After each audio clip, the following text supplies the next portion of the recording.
Thank you for joining us here at our NPERS State County Pre-Retirement webinar. My name is Jeremy Calcara. I am the training specialist here at NPERS, and with me today is Heather Critchfield Smith, the Education Services Manager here at NPERS. Between Heather and I, we have over a decade of experience with NPERS. Heather has that decade, and I've got about 10 months. So you're in good hands today. I do want to start off with some housekeeping before we get going too far. I'll start by sharing my screen there.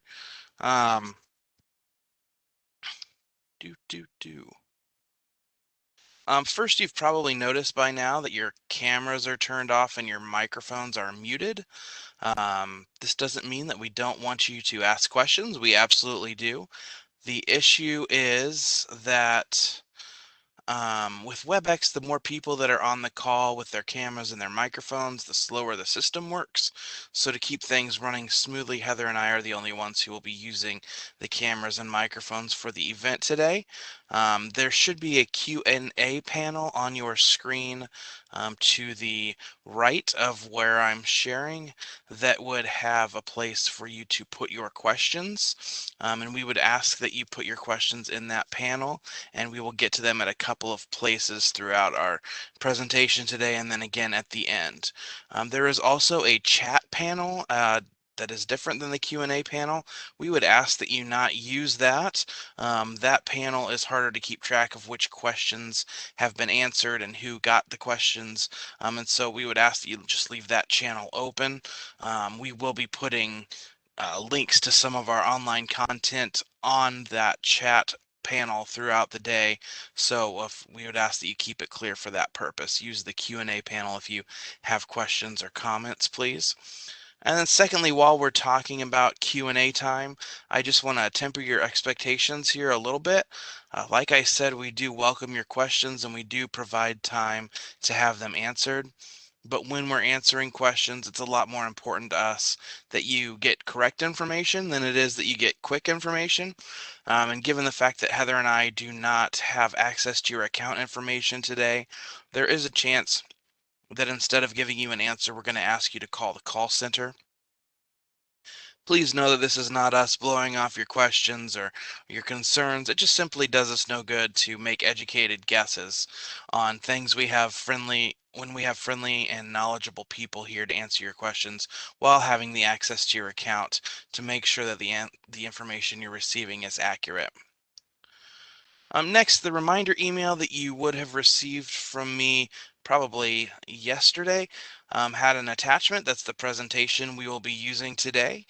You should have also had the opportunity to open the documents when you signed into the event today. It would be handy for you to have that open during our time this morning. We did adapt it a bit in the last 24 hours. So definitely look at the version that I emailed you yesterday, or the one that popped up this morning. The one that was sent to you when you originally got your confirmation email is a little bit outdated at this point. And I believe Heather's going to go ahead and put a link to those binder materials in the chat there in case you didn't take advantage of opening it when it was pushed to you. We do have it on our website as well. And then when you sign out of the event today, you should have an opportunity pop up to fill out a survey about the webinar. We would appreciate it if you took a minute or two to to fill out that survey and just help us with this new retirement education offering that we're doing here. We want to make these um, we want to make these events into something that are helpful for our members, and so that being the case, we would like to get your feedback about them and would really appreciate your comments when it comes to um, the content and of the seminar and the format as well. So again, that'll pop up as you sign out, and so we would love to have your feedback on that if you could. And then lastly, in our correspondence for this event, we stated that attending a half-day webinar in conjunction with our Social Security, Medicare, and estate planning videos provides a full-day seminar experience. We say this because what we're going to talk about here is an in-depth outline of how your retirement plan works. But if you were to come to one of our in-person seminars, you would also hear presentations from us about Social Security. We would have a speaker come in and talk to us about Medicare, and we would have an estate planner or a financial planner come in, a lawyer to come in and talk about estate planning. That's stuff we don't do in our webinar, but we do have videos available on our website about these subjects that you'll want to watch to get that whole seminar experience. There were links to these videos in your email, and we'll also put a link to our videos page in the chat for you. All right, so moving on here, this here is a slide you'll want to keep handy. This is how to contact us, the Nebraska Public Employees Retirement System. From here on out, we will refer to ourselves as NPERS. It's the state agency that administers both the state and county retirement plans. I would suggest you keep this information handy because we have your money. And as a general rule, I like to have the names and addresses and phone numbers handy of everyone who has my money. We're located in Lincoln at the 1526 K Street building. Um, it's across the street from the Capitol. We do have our phone numbers on there. Those top two numbers, that 402-471-2053 and 800-245-5712. Those are the two numbers that we would have you call if we were asking you to call the call center. And then we have our fax number there as well, and our web address, npers.ne.gov, which you will definitely hear us mention again more than once today. And as most of you probably know, NPERS is not the only entity that works with your retirement plan. There's also a plan record keeper, and the plan record keeper is Emeritus. Emeritus is responsible for tracking the balances of member accounts, distributions from your account, and sending quarterly statements that you receive. If you're in a plan where you make self-directed investment changes, they handle those transfers as well. But if you have or if you have questions about your retirement benefit or your account, you would want to contact NPERS with that contact information from the previous slide and not Emeritus. And as I mentioned here, we're going to talk about our website again, npers.ne.gov. We are very proud of the stuff that we are putting on our site constantly just to make it more useful for our plan members. We do this with videos, newsletters, forms and investment info, scheduling info about upcoming in-person seminars and upcoming webinars are also on our website. Um, you can find legislative info. As you know, as a state and county employee, your in retirement plan changes are made to it from time to time by the legislature. We keep track of what they're doing with it so that you don't have to, because it can be pretty dry to read about the legislature. But we have all of that info on there available for you.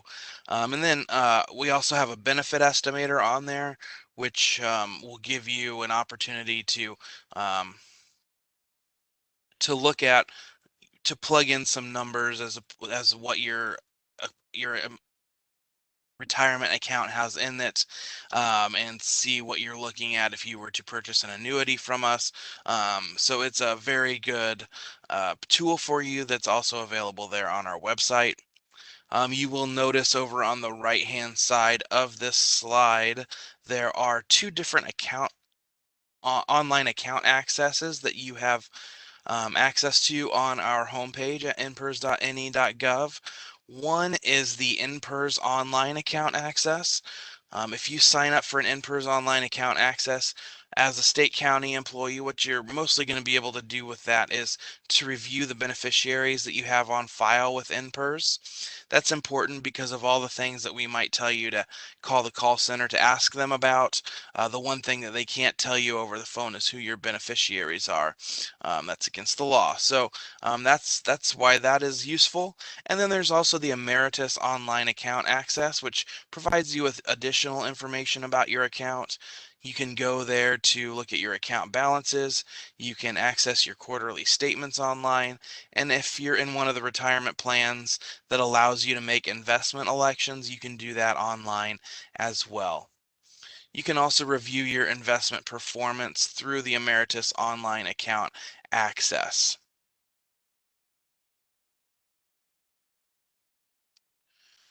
We do offer office visits for our retiring plan members by appointment only. These can be done in person here in the office or virtually via Webex. You can call our call center, of course, with your questions at any time, but when you schedule an appointment, it allows our staff to be able to look at your account beforehand to calculate estimates, create your retirement packet, and answer questions specific to your account. These are not required, but a lot of people find them useful. If you wanted to make one of these appointments, we ask that you make them no more than 6 months and no less than 1 month prior to your retirement. And as you can see on the slide there, if both you and your spouse are members, you can share an appointment. So we're going to start digging into the plan now. And as we do, it's important to remind you that what we're talking about here is your money that you contribute that no one else has access to. That money is invested and available to you only when you quit or retire. Bankruptcy and financial hardship can't touch this money. The only way that anyone would have access to this money would be if you got into trouble with the IRS or maybe had a messy divorce. So we like to say if you keep your spouse and the tax man happy, you don't have to worry about this money being there for you when you retire.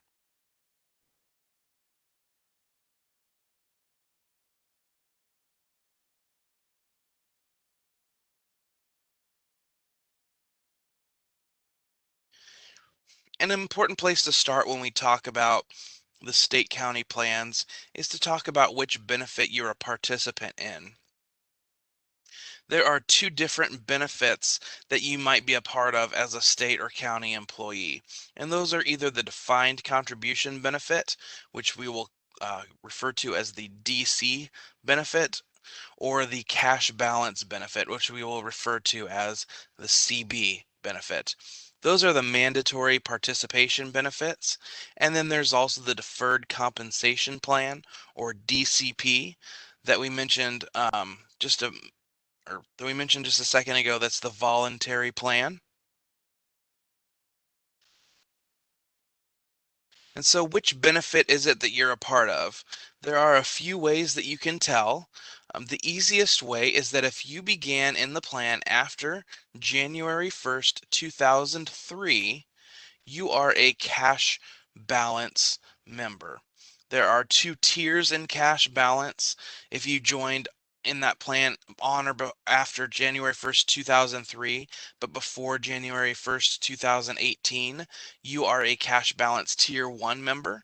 And then if you started after January 1st, 2018, you are a cash balance tier 2 member. So that's the easiest way to tell, is if you started after January 1st, 2003, you are a cash balance member. Now, if you started with the state or county prior to January 1st, 2003, it does get a little bit tricky and you'll probably have to do some remembering to figure out which which benefit you are a part of. If you started before that date, you were enrolled as a defined contribution member, as a DC member. But as a DC member, you were given 3 opportunities, one in 2003, one in 2007, and one in 2012 to become a cash balance member. So if you joined that plan prior to January 1st, 2003, and did not elect to convert to the CB benefit in 2003, 2007, or 2012, you are a defined contribution member. Another way to tell is if you were to open up your statement that you get from Emeritus, it's going to have a pie chart of your investments.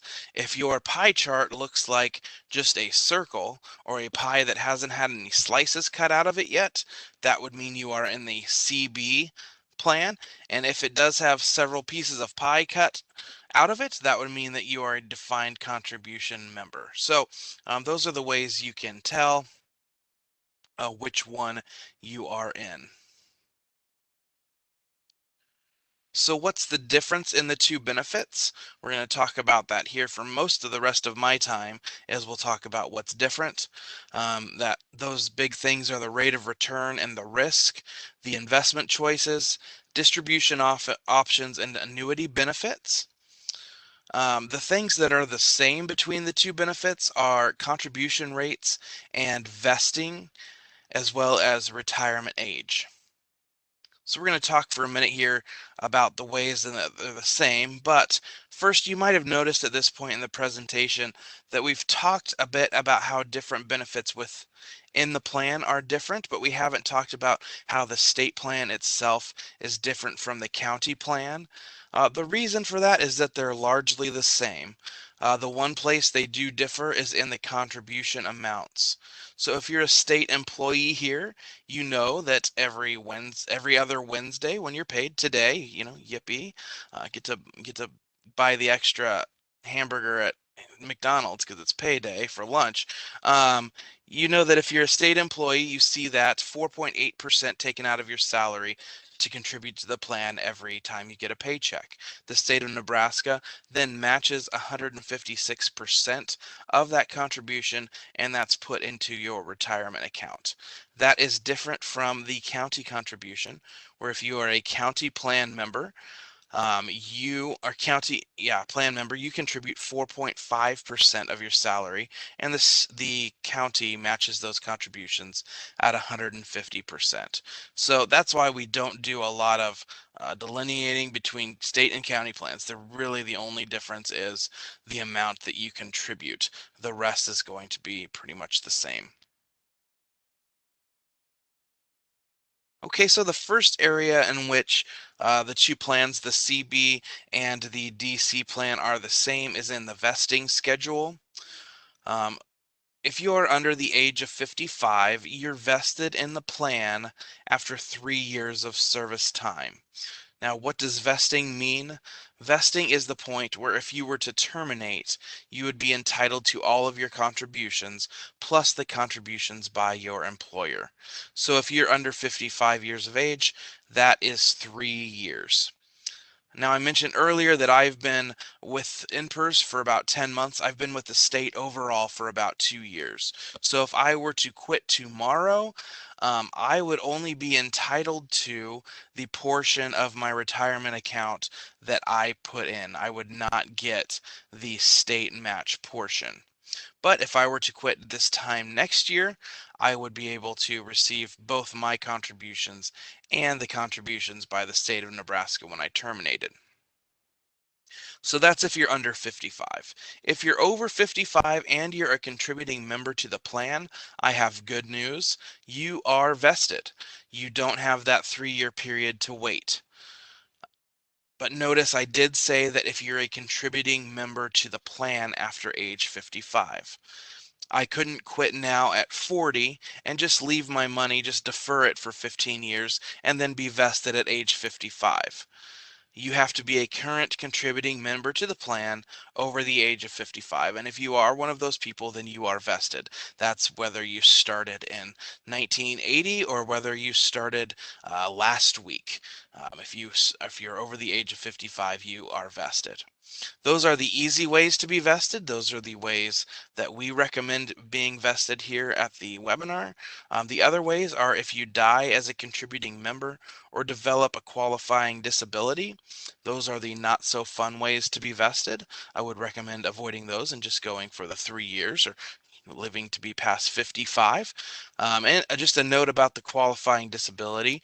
NPERS does have its own disability standards that are different than what other programs like Social Security might have. So keep that in mind if you think you might qualify for something like that. It will be different. So now we're going to start talking about the ways in which the plans are different. And one of the biggest differences between the CB and the DC plans is in the investments and the rate of return. If you are a cash balance member, you don't have investment choices for your money.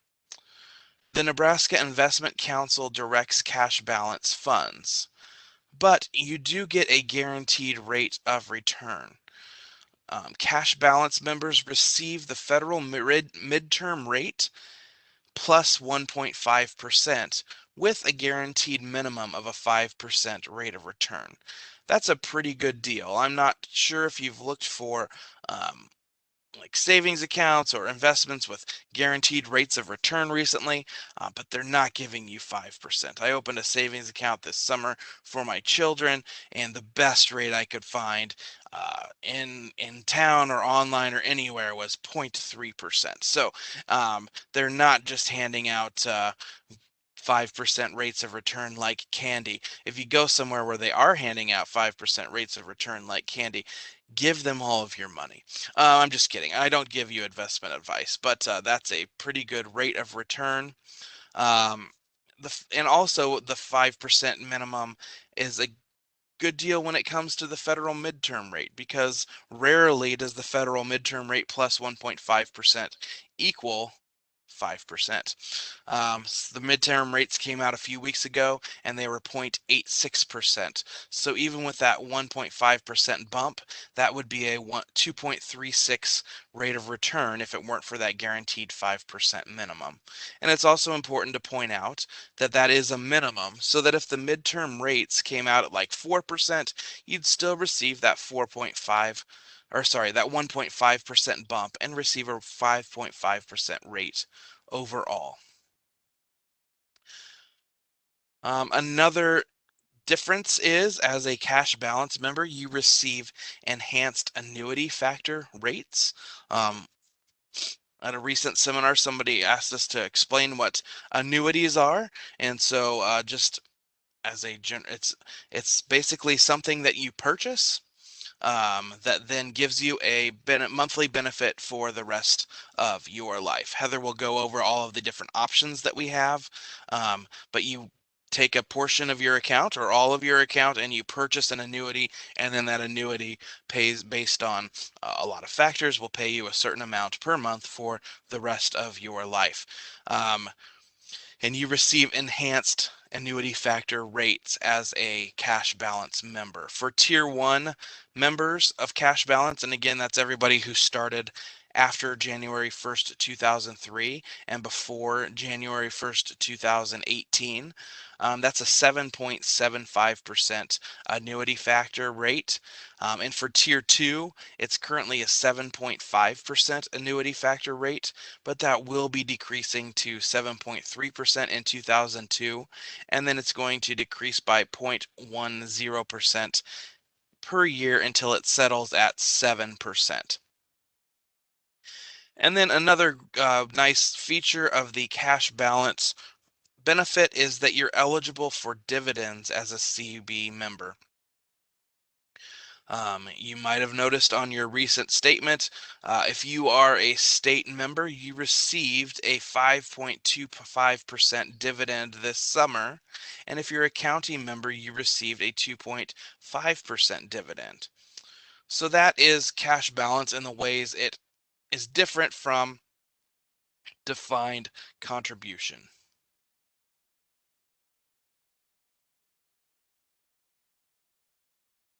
Take a quick drink here.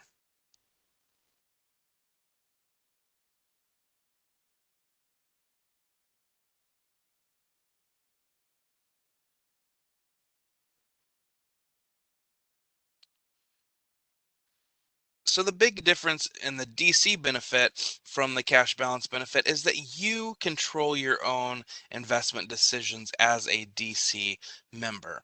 There are 17 different funds available for you to direct where your contributions go. Each one of those funds has varying amounts of risks, from risky for people who are trying to really make a lot of money to uh, barely any risk at all, people that just want their money to stay the same, and everywhere in between. You pick where your contributions go. Now, because of this, there is not a guaranteed rate of return, and you might see your account balance increase or decrease depending on where you chose to put it on your statements. This might sound daunting for some people. I assume that most people who found it daunting probably switched to cash balance when they had the opportunity. But if this does seem daunting to you, or we or just something that maybe you don't feel qualified to do, at NPERS we do work hard to give you uh, options for education, to educate yourself about investing. We are not financial planners. We cannot give investment advice, but we are fiduciaries, and we can give you investment education, which we have available at npers.ne.gov. We have an annual investment report, and we have a couple of investment education videos for you to watch there, just to get a good idea of just basic investing and to help you make those decisions as to where to direct your funds. And Heather has put the investment info page in the chat there.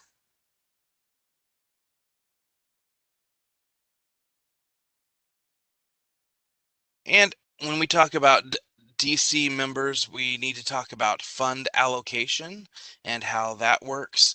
There are two different types of fund allocations that you make as a DC member. The first is investment elections, which allocates your future contributions from both you and your employer. And how that works is you have it set up to where when you get paid, that money automatically goes into these funds that you choose. That's the investment election, allocating future contributions. But you also have the opportunity to transfer money that you already have, to move existing funds. So you can go into your account and say, I don't love the way that this money is performing, I'm going to put it over here.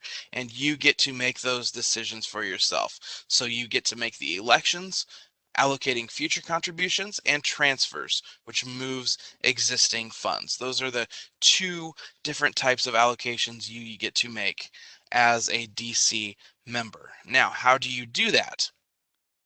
Well, there are two different ways that you make these allocations. You can do it by filling out an investment form. It's on the website on our forms page. You can fill that out and send it in to us.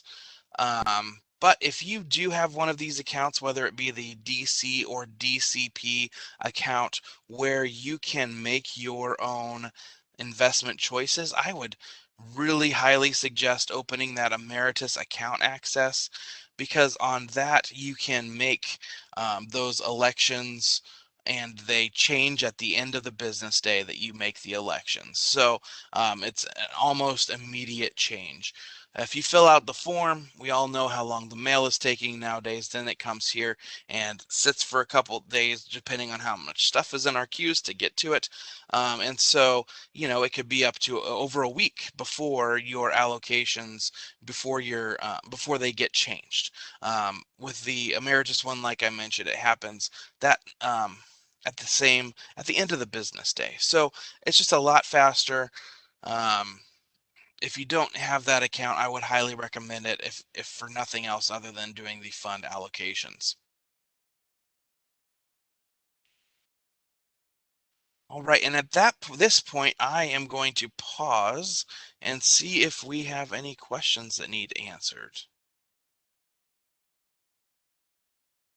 And it doesn't look like we have any questions as of yet. I answered one about the handbook. Someone asked if the 2019 handbook was still current. We update those every single year, and all the newest ones can always be found on the website, of course. We just did our adjustments and re-up them for this year. So you're going to have 2021 on the website. So that's a little bit more safer pick if you want a more, or because every time we get new legislation, we update the handbooks. They're just done every year like that. So the most current ones are going to be right there for you. All right, very good. Well, that is all I have then. So I'm going to go ahead and turn it over to you and hand you this presentation duties.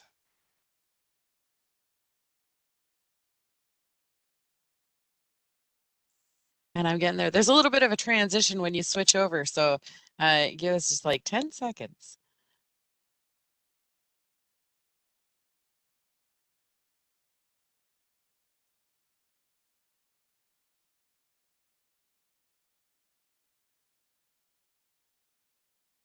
Okay.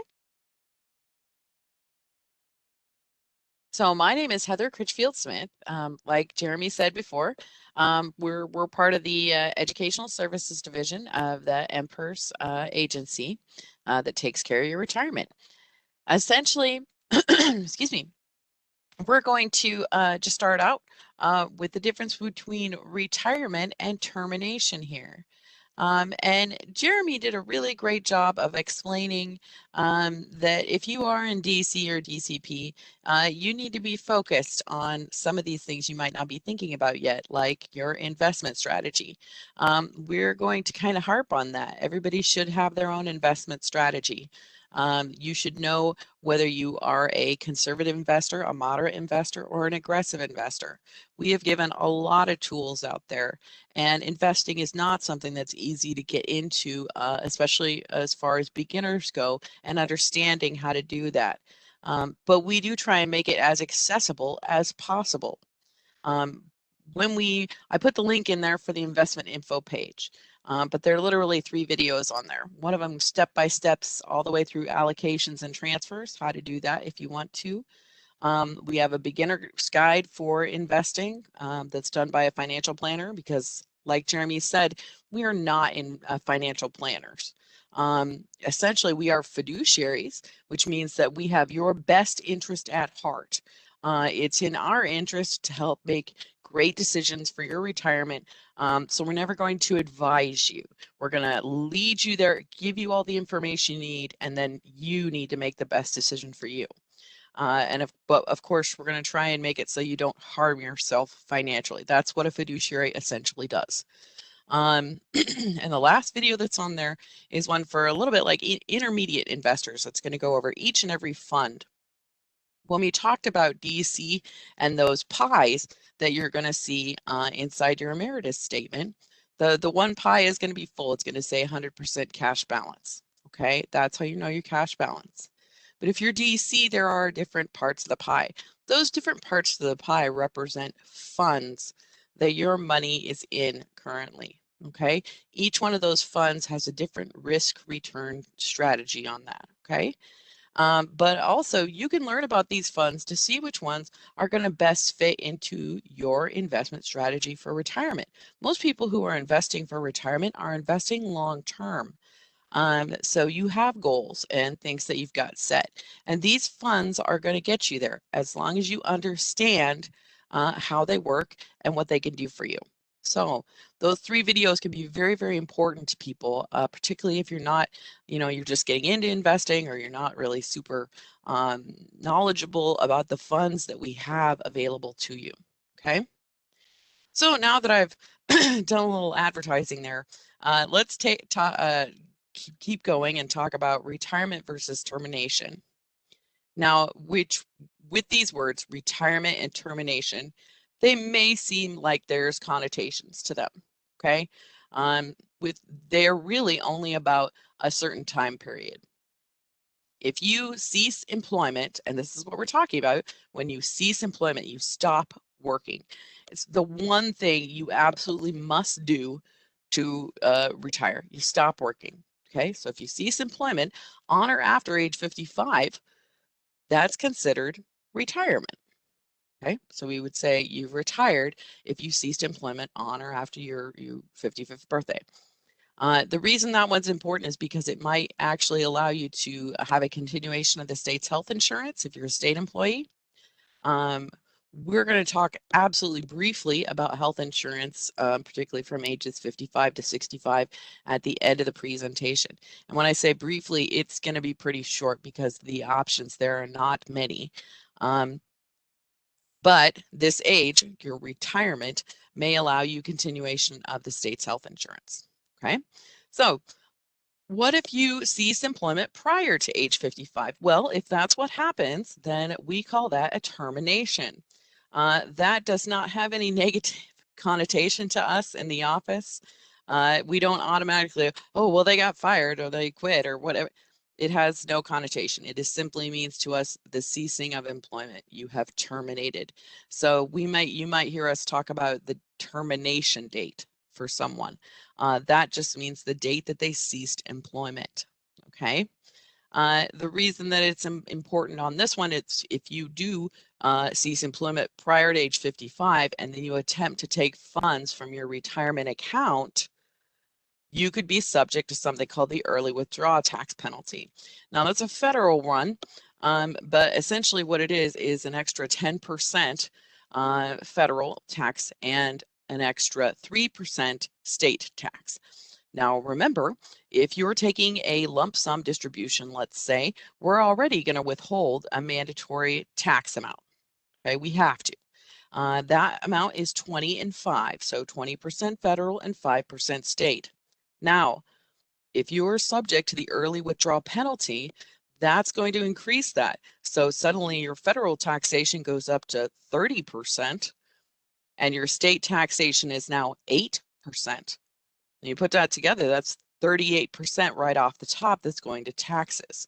Okay, so I mean, that's 40% of what you're trying to get out of your account that is simply gone. Okay, and who knows, maybe you see that at the end of the year, maybe you're going to get a refund, but it's a big tax penalty. So those early withdrawal things, you have to be aware of those. Kind of something nice if you think about this.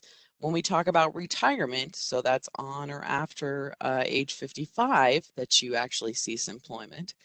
If you're considered retired for the state and then you attempt to take your money out, like say an annuity, you're not subject to that early withdrawal penalty. But if you have terminated, so prior to age 55, you would be. And you'd be subject to that early withdrawal penalty all the way up to the federal age of 59 and a half. Okay, so that's kind of an important one to know.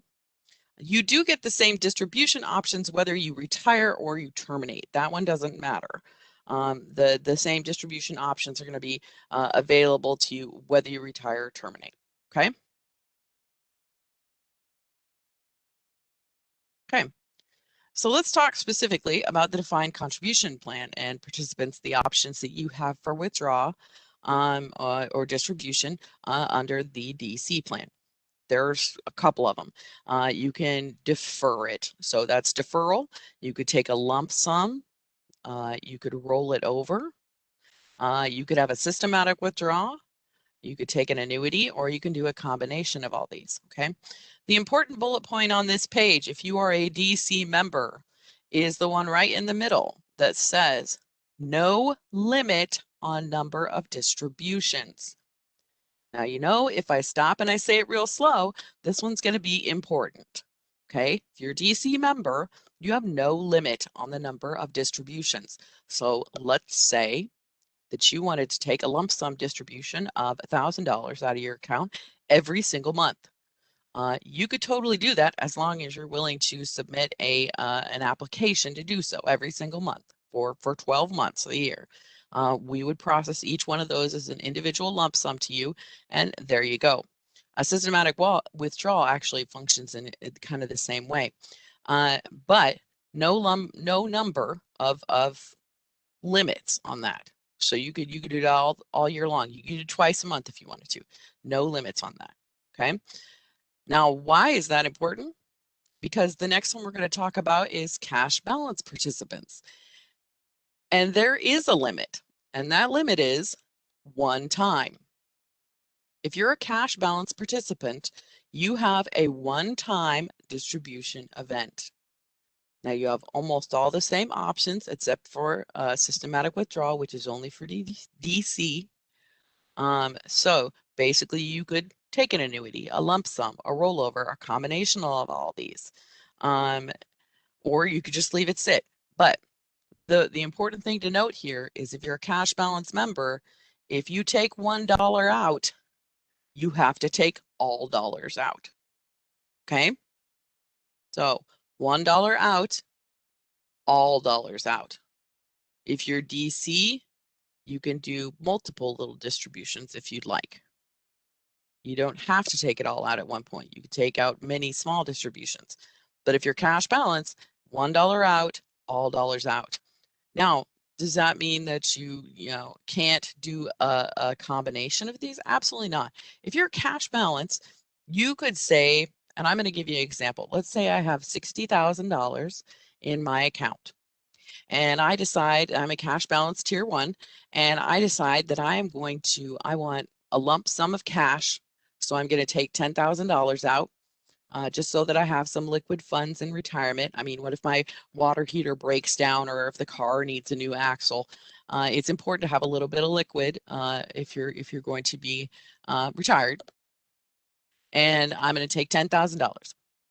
At that same time, I'm also going to take a rollover of $25,000. I'm just going to take that and I'm going to put it into my Edward Jones account. Okay. And then at the last $25,000 in my account, I'm going to purchase a monthly annuity. Okay. So now I've accounted for $10,000, $25,000, $25,000. That means my whole account of $60,000 is going to be distributed at one time. But I'm doing all the options. I'm going to get a lump sum. I'm going to take a rollover. I'm going to do an annuity. You can absolutely do that. It just all has to happen at one time. And all the money has to be taken out of that account. You can't leave a dollar in there. All money out at once. Okay? So that's the important thing to note about that.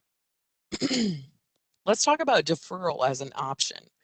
Deferral, essentially, that's the crock pot option. What you're going to do is just leave your money there. You terminate employment or you retire, whatever age you are, and you're just going to walk away. Maybe you don't need to access your retirement right away. One thing to note here is that if you're cash balance, you can only defer your account up until a certain point in time. That time is RMD age. What's an RMD? An RMD is a required minimum distribution. Now it's right there in the title, required minimum distribution. It's going to require you to take a distribution. And what did I just tell you? If you take $1 out, you got to take all dollars out. So this is essentially an age where you're going to have to take your funds.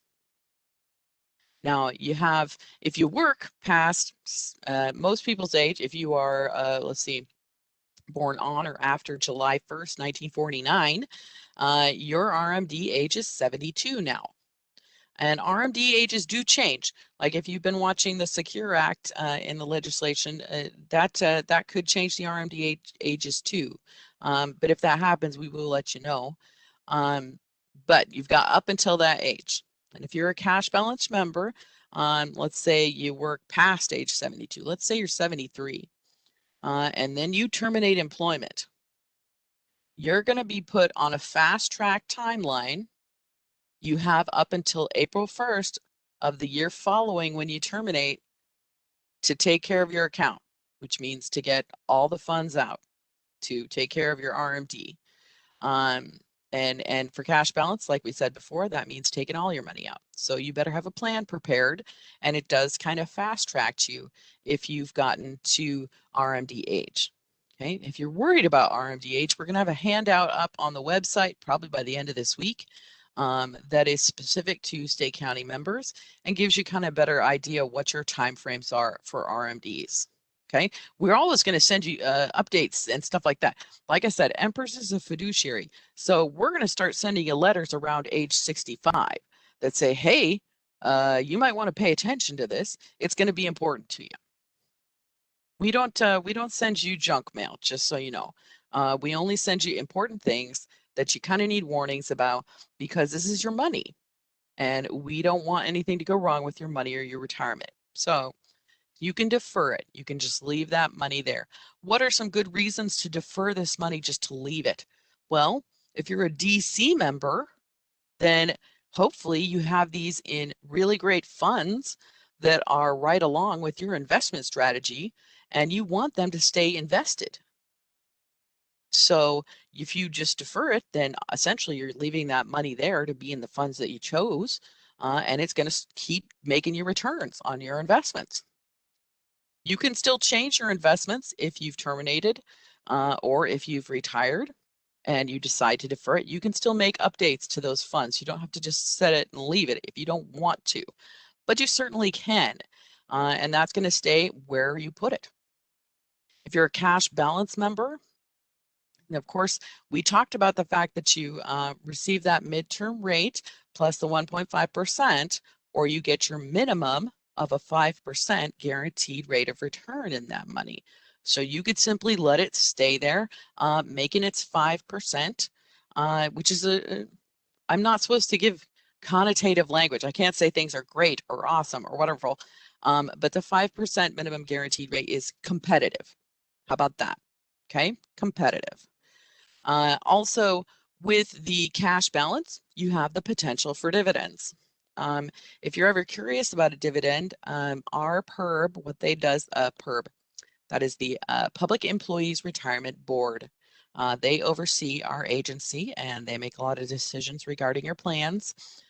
Essentially, they get actuarial studies every single year, which tell us how well funded the plans are, how well they're doing, if they're doing okay, you know, how our investments are doing on a bigger scale.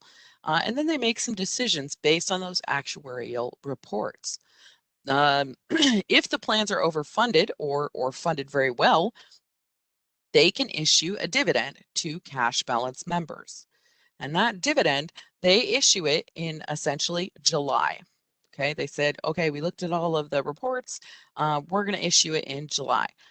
But that goes back to anybody who had a balance. What they talk about in July is the dividend for the year prior.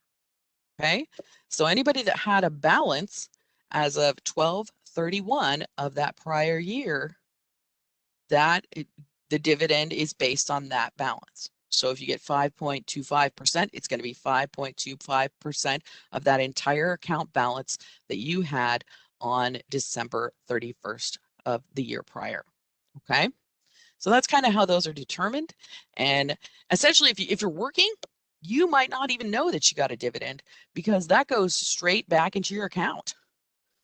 You could see it on your statements, which you're going to be able to see. Emeritus is going to come out with statements pretty quick here. They will be the statements on which you'll see the dividends post. They should be in your earnings. And that lets you know kind of, hey, this money, you know, went into my retirement. It didn't just go away. Everybody got this if you had a balance at the end of the year.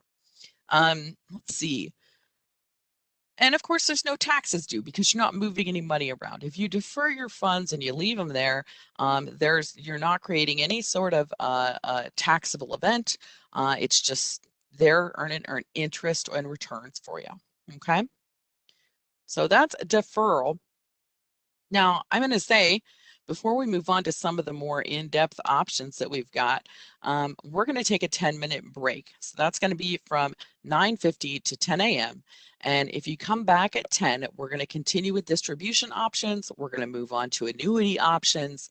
Did we have any quick questions here, Jer? And I move pretty fast and I talk even faster, so I apologize. And if you need me to go over something again, I certainly can. No, I think I've handled all the questions we've gotten so far, so we're pretty good. We can take a Cool. break now. Well, let's take that break. Everybody get up, have a stretch, get your cup of coffee. We'll meet you back here at 10 o'clock, okay? All right, we're going to go ahead and get started here again. Welcome back. We did have one question during the break that we wanted to address as we come back here. So Patricia asks, if I choose monthly annuity and lump sum, do I have to choose a rollover also? And do I have to wait until age 72? I am retired and have cash balance. That's a great question. Essentially, no, that was just an example of what you could do if you wanted to. You could do any number or combination of things. You don't have to wait till 72. If you're retired, you can take your funds at any point in time you want to. But if your cash balance, remember, you just have to take all your funds at one time. So if you're going to take a lump sum and an annuity, which you absolutely can do, then you just have to make sure you're doing it at the same point. So you'd get your distribution application and you'd indicate that you wanted to take a lump sum for a certain amount. And then you'd indicate what type of annuity you'd like to purchase and how much you'd like to put into that. But you just have to make sure 100% of your balance is taken care of at that point in time. That's it. Good question though. And yeah, I use the big example that has everything that you can do in there, just so that people know if they want to, they can. But if you only wanted to do one thing, like let's say you want to do a lump sum, you could do that. But that lump sum would then have to be the entirety of your cash balance account. Like you can't leave any remainder in there. It has to all be distributed at one point in time. Okay, so that's kind of why I use that example the way that I do. Let's move on. Okay, so this slide basically says rollover distribution, but it was supposed to say rollover / distribution because on this, what it's actually talking about is a distribution, and it is a lump sum distribution. So if you want to make a little notation on whatever you're doing, it says lump sum distribution. That's what we're going to talk about now, okay? Now, I did kind of explain that with the cash balance, you can do some lump sum or a portion of the account at the time you're distributing to be a lump sum. If you are DC, you also can take a lump sum. What that essentially is just an amount of money that you've decided that you want to come to you directly. Now, that is actually the absolute definition of something that is going to cause some taxation because money going from a retirement plan to a member is going to create a taxable event. So with that in mind, we have to withhold, it is a mandatory withholding of 20% federal and 5% state tax. And I've already talked about that one. I also already talked about the additional tax penalties for early withdrawal. But there you have that. Now remember with cash balance, if you do take a distribution, you're triggering your one-time distribution event. But with DC, you can pretty much do that at any point in time you want to, okay? So that is lump sum distributions. Let's talk about rollovers. Rollovers are pretty interesting. Honestly, this does not create a taxable event if you are rolling from one fund type that is the same into another fund type that is the same. Okay, what do I mean by that? Now, If it were me and I were watching this presentation, I would write down something that says 401A, because that is the type of money that is in your mandatory retirement account, a 401A account. Now, the DC part of our plan, DC benefit, functions a little bit more like a 401k. You've probably heard of a 401k as far as retirement, because essentially it offers up those investment funds choices that you've got. So it's kind of like that in that sense. The cash balance is more of what they would call a hybridized plan. And that's because you're not making the investment decisions, but you have a guaranteed rate. Okay. So both those types of money, the plans we've got, are 401As. They are tax qualified retirement accounts. What that means is the money that comes in, the contributions that come in, are pre-tax. They go into our accounts pre-tax, and they grow with either returns or with that guaranteed rate of return. And then when we pay them out to you, distribute them or what have you, then there are taxes involved on those payments. Okay. Now, that is much the same way that a traditional IRA functions.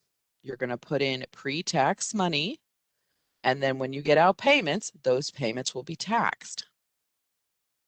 That is the exact opposite of what a Roth IRA is. You're going to hear Roth IRA tossed around a lot because it's a great retirement vehicle. But it's going to be perfect for some people's retirement plans. It's going to be absolutely not perfect for other people's retirement plans. How a Roth functions is that you put in post-tax money, money that's already had taxes taken out of it, into this account. And then in retirement, when you take payments from that account, those come out tax-free. Okay. Now, I get bombarded a lot by people who want to talk about retirement because I'm kind of a retirement nerd. But I've had people go, Heather, these Roth IRAs are perfect. They're perfect, perfect, perfect. Well, they're going to be perfect for some people. Essentially, you have to devise not only an investment strategy for retirement, but it's very, very important that you devise some kind of tax strategy for your retirement. And I don't say that one lightly. In retirement, we're all focused on trying to keep as much of our money as possible, correct? So having a tax strategy going in is going to be absolutely just crucial. Okay. Now, you might need payments from a Roth that would come out tax-free as part of your strategy. But at the same time, maybe a traditional IRA or a plan like your mandatory plan, where the payments being taxed at that point in time is going to be better for you. I am going to tell you something that kind of someone told me that I hadn't thought about. Now, while you're working, you're making a lot of money, right? I mean, hopefully we all work for the state or the county. While we're working, we're making a lot of money, okay? Essentially, for this hypothetical example. And so we're getting taxed at the tax bracket that we're in, of course. But when we go into retirement, what's the one thing that we've got to do in order to retire? Stop working. So maybe at that point in time, this retirement income that we're working to get, maybe we're going to be in a lower tax bracket at that point. So it would be okay to have tax come out of our payments then, because we would be making less. So essentially we would be keeping more. And that's the goal, right? Keeping more. So that's just something to kind of consider as far as your tax strategy and the type of accounts that you want around helping you make this work. And I mention that when we talk about rollovers, because if you roll money from a like account into a like account, then you don't create a taxable event. It just goes over. There's no taxes on that. Okay. But that's kind of important. I'm going to progress a little bit on that one because I've talked about the IRAs, okay? We're not financial planners, we're fiduciaries. But there are great financial planners out there who can help you make tax strategies if you don't have them, who can help you learn about investing if you don't know about it. And of course, you pay those people for their skills. At this day and age, one of the biggest problems in retirement is the fact that people are outliving their funds. They're outliving their money. So we're going to try and help you, give you some tools not to do that. Most financial planners they're going to say that you should probably replace about 80 to 85% of your income. So think about what 80 to 85% of your income is now. And we need to find replacements for that in retirement. Okay, so that's rollovers that we talked about briefly here. Now, I'm going to go over systematic withdrawals real quick. This is an option that's only available to DC members. Why? Because they can take multiple distributions, right? A systematic withdrawal is a periodic payment, but it's a payment that you tell us how much you want that to be.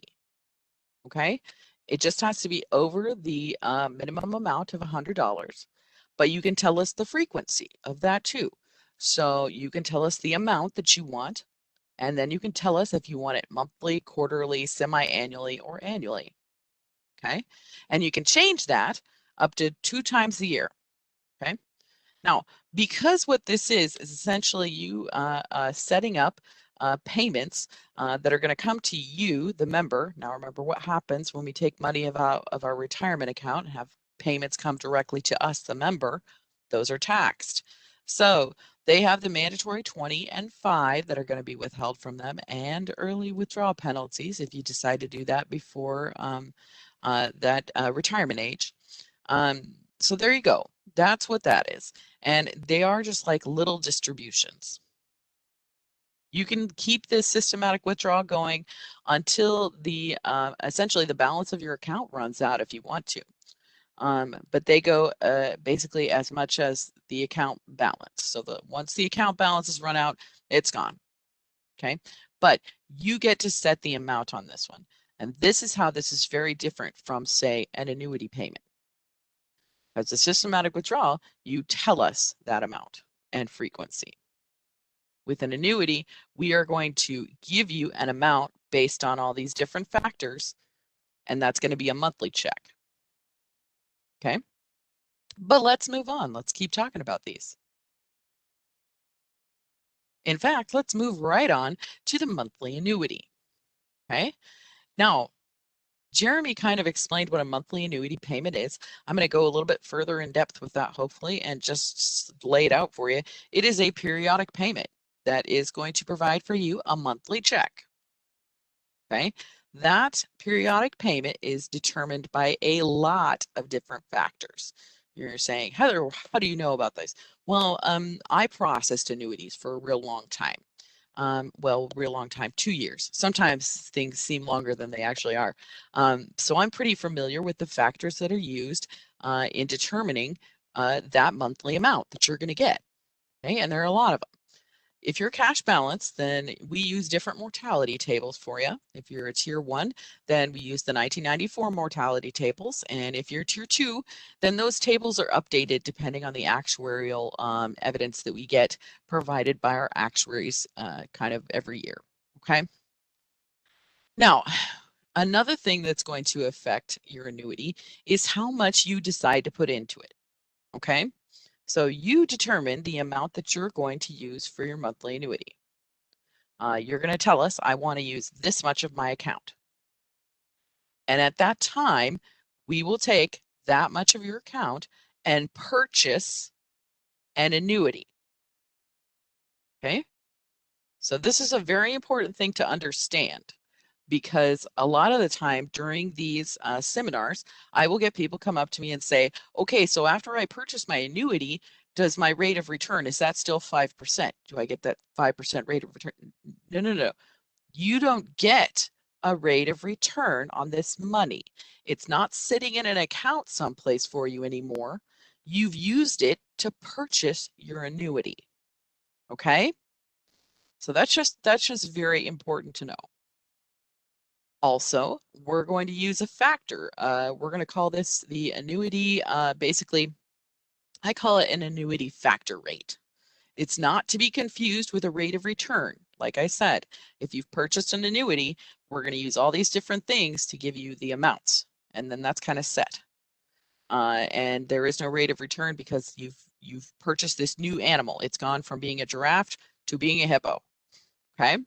Now, the current rates that we've got is for tier 1, it's 7.75%. Okay, that's tier 1 members. And then tier 2, we get a 7.5%. And that's all the way up until January of this next year. At that point, that's going to go, like Jeremy said, down to 7.3 and then down by 0.1% until it hits 7%. Okay, and that was based on the actuarial studies that we got for this last year. Sometimes those rates can fluctuate. And if you want one that's going to fluctuate even more than that, the DC rates are updated every January.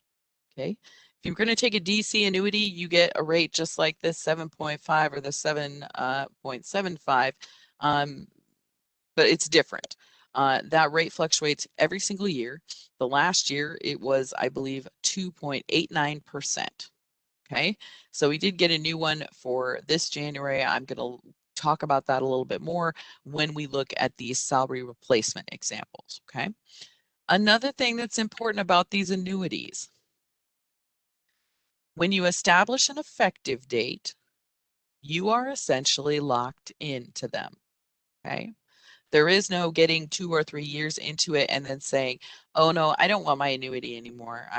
Can I have that money? No, you are essentially locked in. These distribution applications that you sign are just like contracts.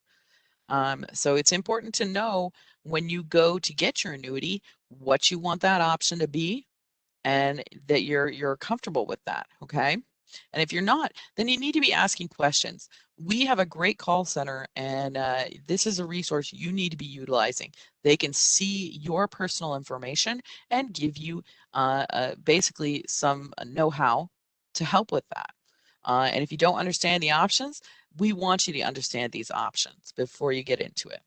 But you are locked in at the time you establish your effective date.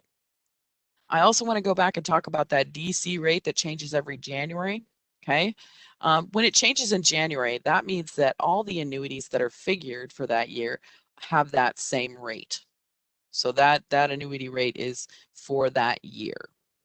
Okay. When you establish your effective date, you have to do several different things in order to do that. You have to have a termination date. And you have to get your application in, and that application has to be complete and correct. And honestly, you would not even believe how many times it is not even close to complete and correct. So make sure that your paperwork is done, because those two things are going to establish when we start your effective date. And when I say effective date, what that really is the date you want to get paid. Okay, that date you want to get paid.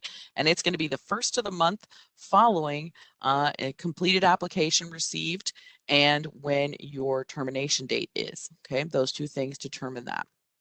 Now, when you look at the annuity options, and we're going to look at those, in a minute here, essentially, you can pick an option that is with COLA. Everybody know what COLA is? That is the cost of living adjustment, or without a COLA. Now, basically, when you have a COLA on the annuity, that means that the original monthly amount that you're going to see when things are figured is going to be lower than if you picked a not COLA option, without COLA option. And we're going to see the numbers here on that in a minute, and it'll make a little bit more sense. But the COLA goes up 2.5% every single year. Okay, steps up, up, up, up, up. The non-COLA option for whatever you're going to pick stays the same the entire life of that annuity. So you really need to kind of understand your situation. And the easiest way to know what the best annuity factor is going to be for you, or the best annuity option, is going to be to understand and know how long you're going to live. If we all knew what that was going to be, this would be a real easy pick. But we don't, so we kind of have to make our best guess on this sometimes. Excuse me. So let's take a look at these annuity options. Now, earlier I said that a financial planner would probably want you to replace 80 to 85% of your income, okay? So what they would advise in order to do something like that might be to look for lifetime income streams, okay?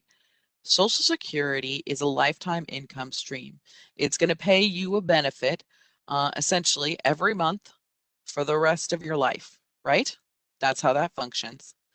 So maybe we need to have an option that runs congruent or in parallel with that, that's going to help us do the same thing.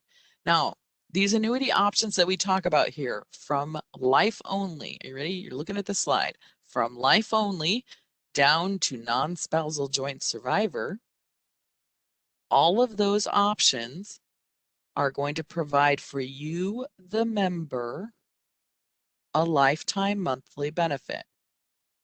Okay, I'll say it again because it's important.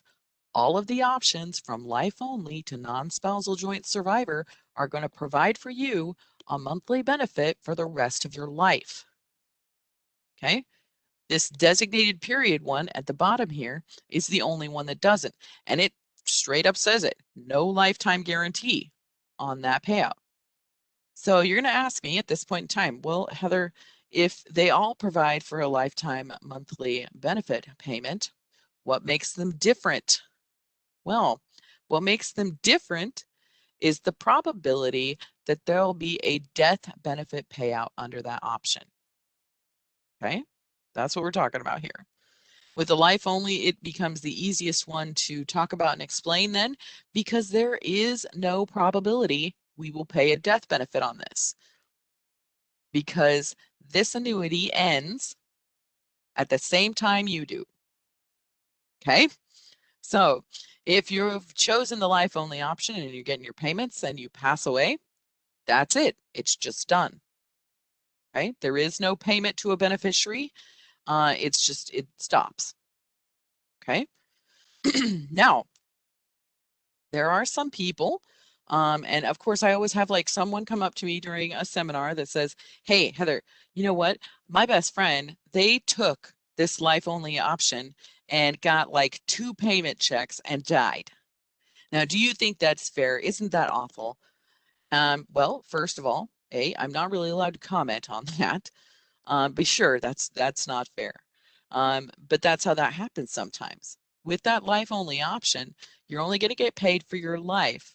And if you pass away after getting 2 checks, that's too bad. It's just done.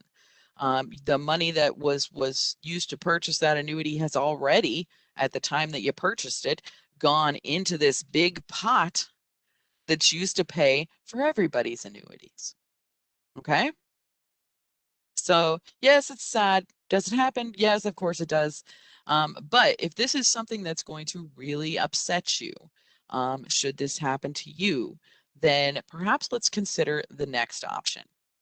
The modified cash refund, how that works is the payment to your beneficiary is the amount that you paid for your annuity, how much you decided to pay for that, minus the payments that you've already received as getting member benefits. That's the amount that goes to them. The example that I use for this, and I like to use $60,000 because it is kind of a nice round number for me. Let's say I put $60,000 into the modified cash refund. That's how much I paid to get that annuity. But then I receive $10,000. Does anybody know what the amount that's going to be paid to my beneficiary would be then? Well, it would be $50,000, because that's the amount that I put in, 60,000, minus the 10,000 that I've received as benefit payments. That amount goes to my beneficiary. Okay. All right.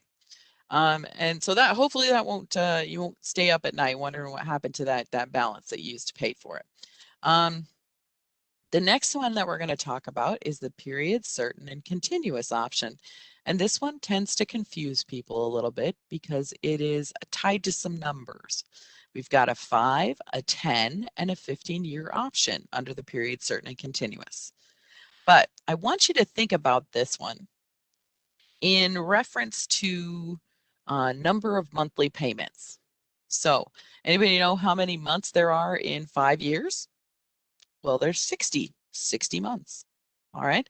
That means there's 120 months in monthly payments in 10 years and 180 payments in 15 years. Okay. Now, during that payment period, that's when your beneficiary is going to receive a benefit, a payment. Let's say let's say I have a 5-year period certain and continuous, and I, the member, have received 48 payments. That's 4 years of payments, 48 payments. If I pass away, then my beneficiary is going to receive the remainder of that certain period's payments. So if I have the 5-year, I've received 48 payments, monthly payments. Then 12 monthly payments would be directed to the beneficiary that I have designated on file. Okay? Wait, let's say I have the 5-year period certain and continuous, and I get my payment for 8 years. I get paid for 8 years of payments, and then I pass away. Is there going to be a beneficiary payout under that? No, there's not. Because we're not inside that certain period where there would be payments made to my beneficiary. So of course, as a beneficiary, I want you to have the 15-year period certain and continuous because that gives me the highest probability of receiving some of those payments, right? But with that in mind, the higher that probability is that we're going to have to pay out, the lower the monthly member amount's going to be. Okay, so if you have the 15-year period certain and continuous option, then your monthly amount that you're going to be getting as a check is going to be a little lower than if you were to have a 5-year period certain and continuous. Now, no matter what those numbers are, no matter what that certain period is that we're going to pay benefits to your beneficiary under, you will still receive your monthly benefit for the rest of your life. Okay. So if you have a 5-year period certain, but you live to 30 years, you're still going to be receiving that check from us every single month. There just is only that 5-year period that we would do a beneficiary payout. Okay, important to note. Now, each one of these options is going to be absolutely perfect for somebody. It's going to fit into your financial plan. It's going to fit into your tax strategy. It's going to fit into your investment plan. So you really have to be careful and think about your finances in a big picture sort of way. Think about your debts. Think about the people you leave behind. Think about all sorts of things, okay? Now is the time to consider all these when you're picking your option, because remember, you are locked into this, okay? Now, another thing about annuities, and this is kind of an interesting one, I read a great article that was talking about how most Americans don't enjoy annuity options, even though it creates their lifetime income streams like Social Security. One of the reasons for that is that we don't like to let go of large sums of money, which I know I don't, but I shop a little too much to say that I don't. Yeah, the things like that have to be considered when we're looking at these options and how they fit into our lives. Another thing that has to be considered on this, we're going to look at the modified cash refund in particular and the period certain and continuous options. Those two that we just talked about. They have something special called beneficiary flexibility. And what is beneficiary flexibility? Beneficiary flexibility is when you can make changes to your beneficiary designations after your annuity payments have begun. Okay? So, after you've started receiving checks in the mail, you can still make changes to those beneficiary designations on the modified cash or a period certain if that's the option you've chosen. And beneficiary designation flexibility is important because then you could put on a church. Let's say you want to give to an entity of some sort, a charity, your favorite charity, you'd like them to receive money. You can only do that under these two options. Let's say you'd like to have multiple beneficiaries.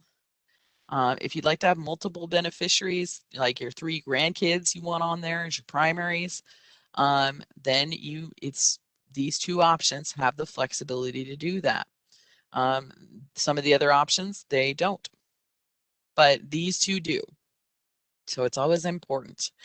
So if you want to be able to change your beneficiary after your payments have started, if you want to list an entity or charity as your beneficiary, if you want to list multiple people as your beneficiary, modified cash refund and period certain and continuous.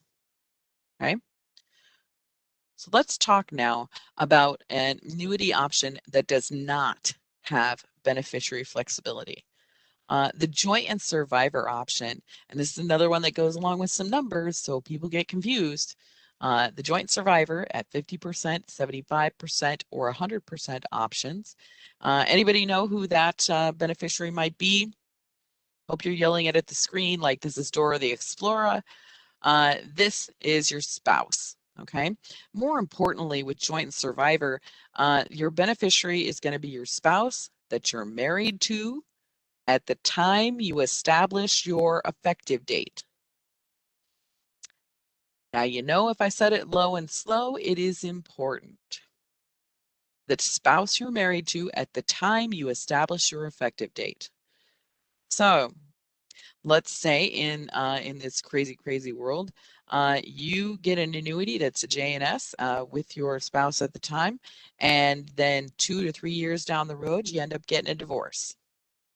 Can you take off your old spouse and add your new spouse to this? No, you cannot. The beneficiary remains the spouse you were married to at the time you establish your effective date. And the reason for that is that, like I said, there's a lot of different factors that go into the calculation of an annuity. And one of those factors is, of course, your spouse's age. So once they're locked into it, you're locked into it, they're locked into it. So you can't have them removed. You also can't add in that new spouse, actually. So what happens if your spouse predeceases you, meaning dies before you do? At that point in time, there's simply no beneficiary to pay. Like, you'll still receive your monthly benefit for the rest of your life.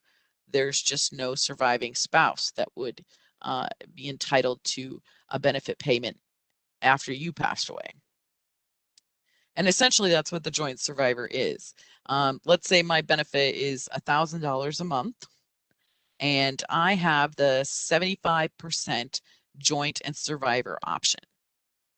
I would go along getting my $1,000 a month, and then I would pass away. My spouse that I was married to at the time that I established my effective date would then receive $750 a month for the rest of their lifetime. Okay. Or if I had a 50% J&S, then they would receive $500 for the rest of their lifetime. That percentage amount is simply the percentage of your member benefit that your spouse would receive for the rest of their lifetime. Okay? Okay. Now, non-spousal joint survivor, you are allowed to pick one beneficiary at the time that you establish your effective date. That one beneficiary needs to be one living human being, okay? But it can be any one living human being you'd like it to be. Now, this one only has one percentage with it. Your beneficiary that you pick on this one is only going to get 50% of your member benefit. They don't have the option to get 75 or 100%. It's only 50% of your benefit, okay? So with that one living human being, we hear this one a lot. I had a lady come up to me at a seminar one time And she said, Heather, I think I'm going to do that non-spousal joint survivor option. I said, oh, that sounds like a great option. That's wonderful. She says, I'm going to add my granddaughter in there. She has a birthday next week, and she turns 19. Well, you can certainly do that. Of course you can. But I'm going to tell you that adding the probability that we're going to pay a death benefit out for the lifetime of a 19-year-old, what do you think that's going to do to grandma's monthly benefit check? Well, it's going to bring it down, and by a bunch. So keep that in mind, that your beneficiary that you pick on the non-spousal, their age is factored in at the time that we calculate your annuity. And J&S, your spouse's age is used as a factor in the calculation of that annuity. Okay? Okay. So we've talked about all the options that are going to provide for you, the member, a lifetime monthly benefit check. That is a lifetime income stream. Okay? Let's talk about the one that doesn't. The designated period is essentially exactly what we said. It's a designated period of time. You're going to use a designated amount of money. We're going to spread it off or spread it through a designated period of time. And then once those payments are done, they're done. Okay. We have a 5, 10, 15, and 20-year option on this one. This is the only option that has a 20-year option. But once the 20 years are done, it's done. And if you do pick the 5-year option on this one, essentially we tax that just like we do a 5-year SWO. So we're going to withhold mandatory state taxes on that.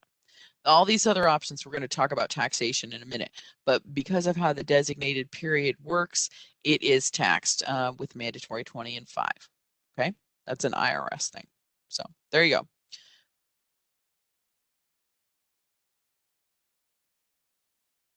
Now I wanted to kind of be able to show you some numbers of what these look like.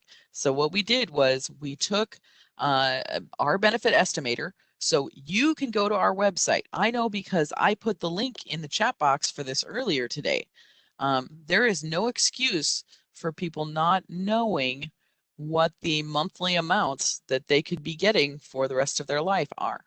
Not for this and not for Social Security, because Social Security also has a benefit estimator on it where you don't even have to create an account. And same with ours, you don't even have to create an account. You can just get in there and fool around with the numbers so that you know what this is going to look like. And you should. Too much we kind of estimate, oh, hey, I know I'm going to be okay at this point in time.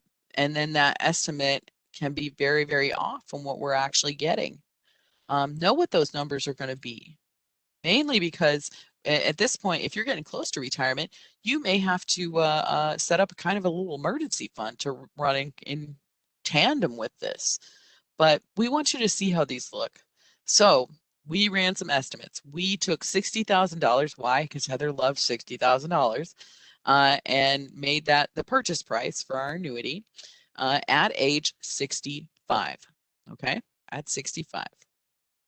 So you can see here the difference between, first of all, in the first two columns, that's for a defined contribution plan. And the second two columns, that's cash balance tier 1. Okay. And then, of course, you go down a little bit further, you can see those no COLA annuity and a with COLA. Now, that cost of living adjustment is 2.5% again, every single year. That would go up. So, of course, those start lower than a no COLA because that no COLA amount is going to stay the same. Now, we can see that the life only option is going to be the highest paying option most all the time.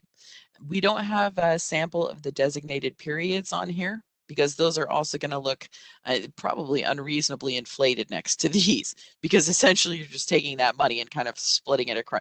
This is us applying mortality tables and a factor to it and your age to it to try and pay you an amount for the rest of your life based on a lot of good guesses. Okay, so they're going to look different than if we just have an amount of money that's split up by a time period.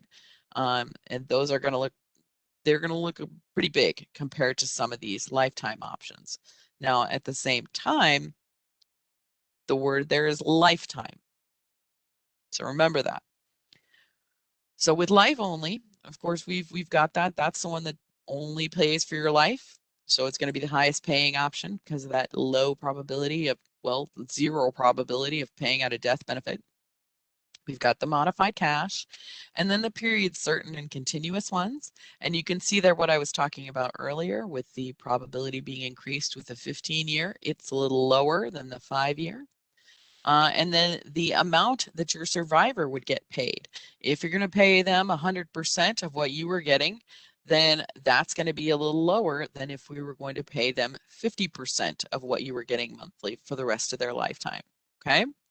And so that kind of gives you an idea of what these annuities are going to look like a little bit for people. Okay. Let's see. And if you do want to get an idea of what you could be looking at for an annuity amount, I did put the benefit estimator there in the chat for you to plug in some numbers for yourself.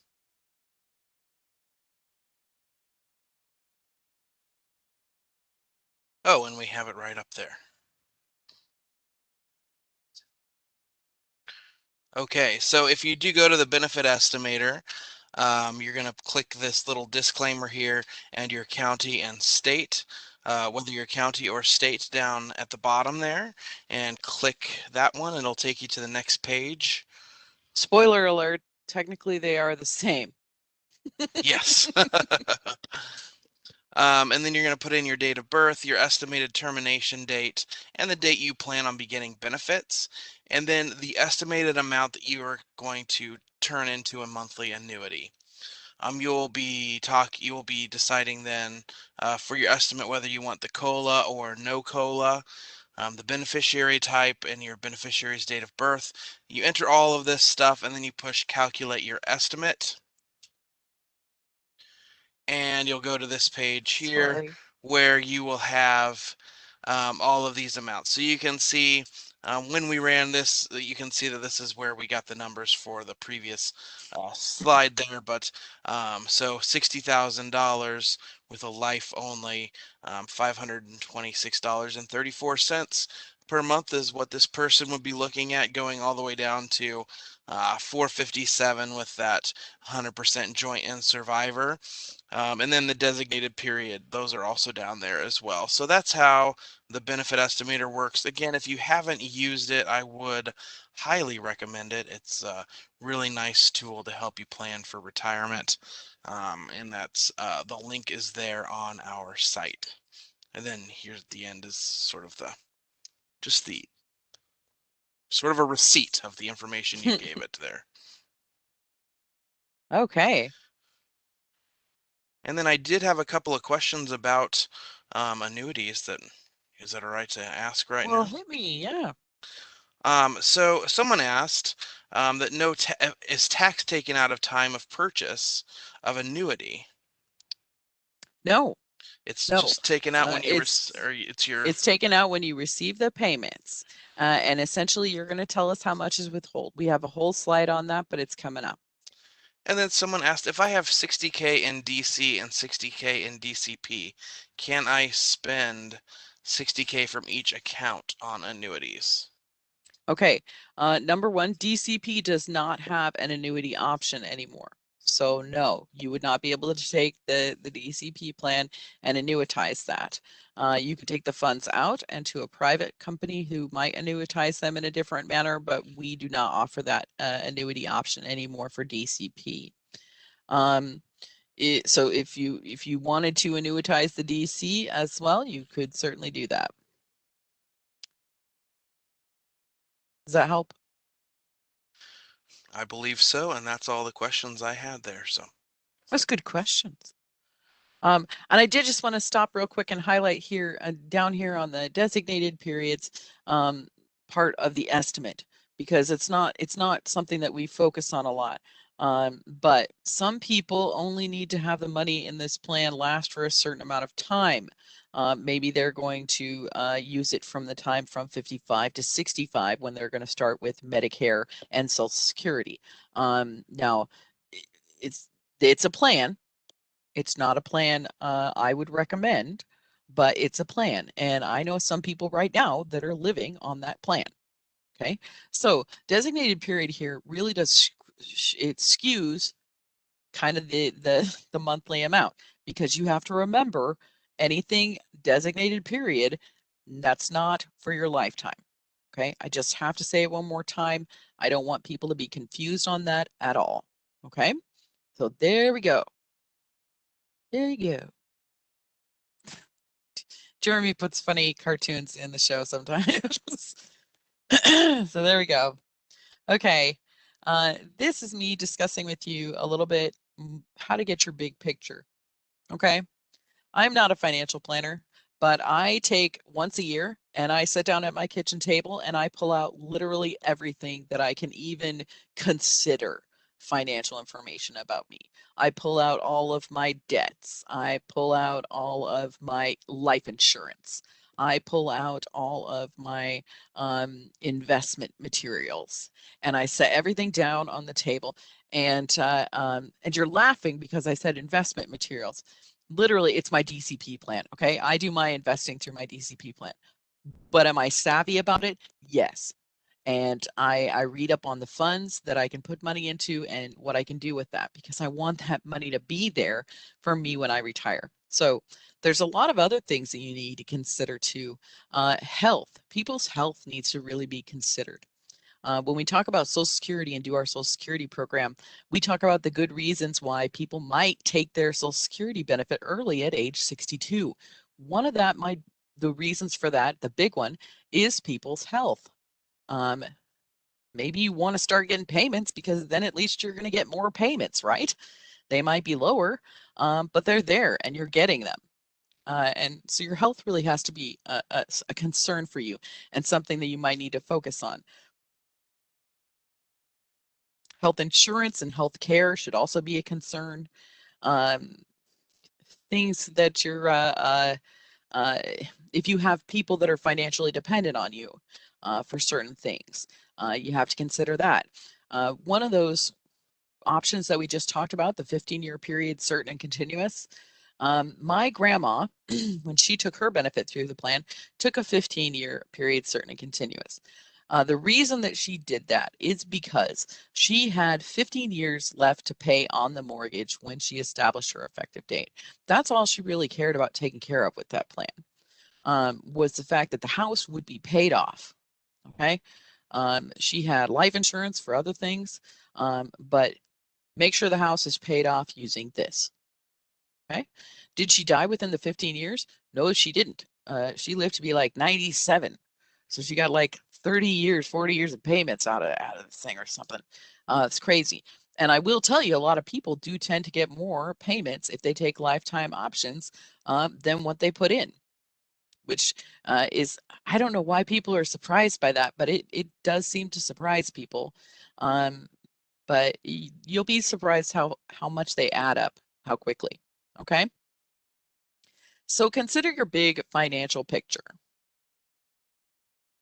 Like I said, financial planners want you to replace in retirement approximately 80 to 85%. Okay.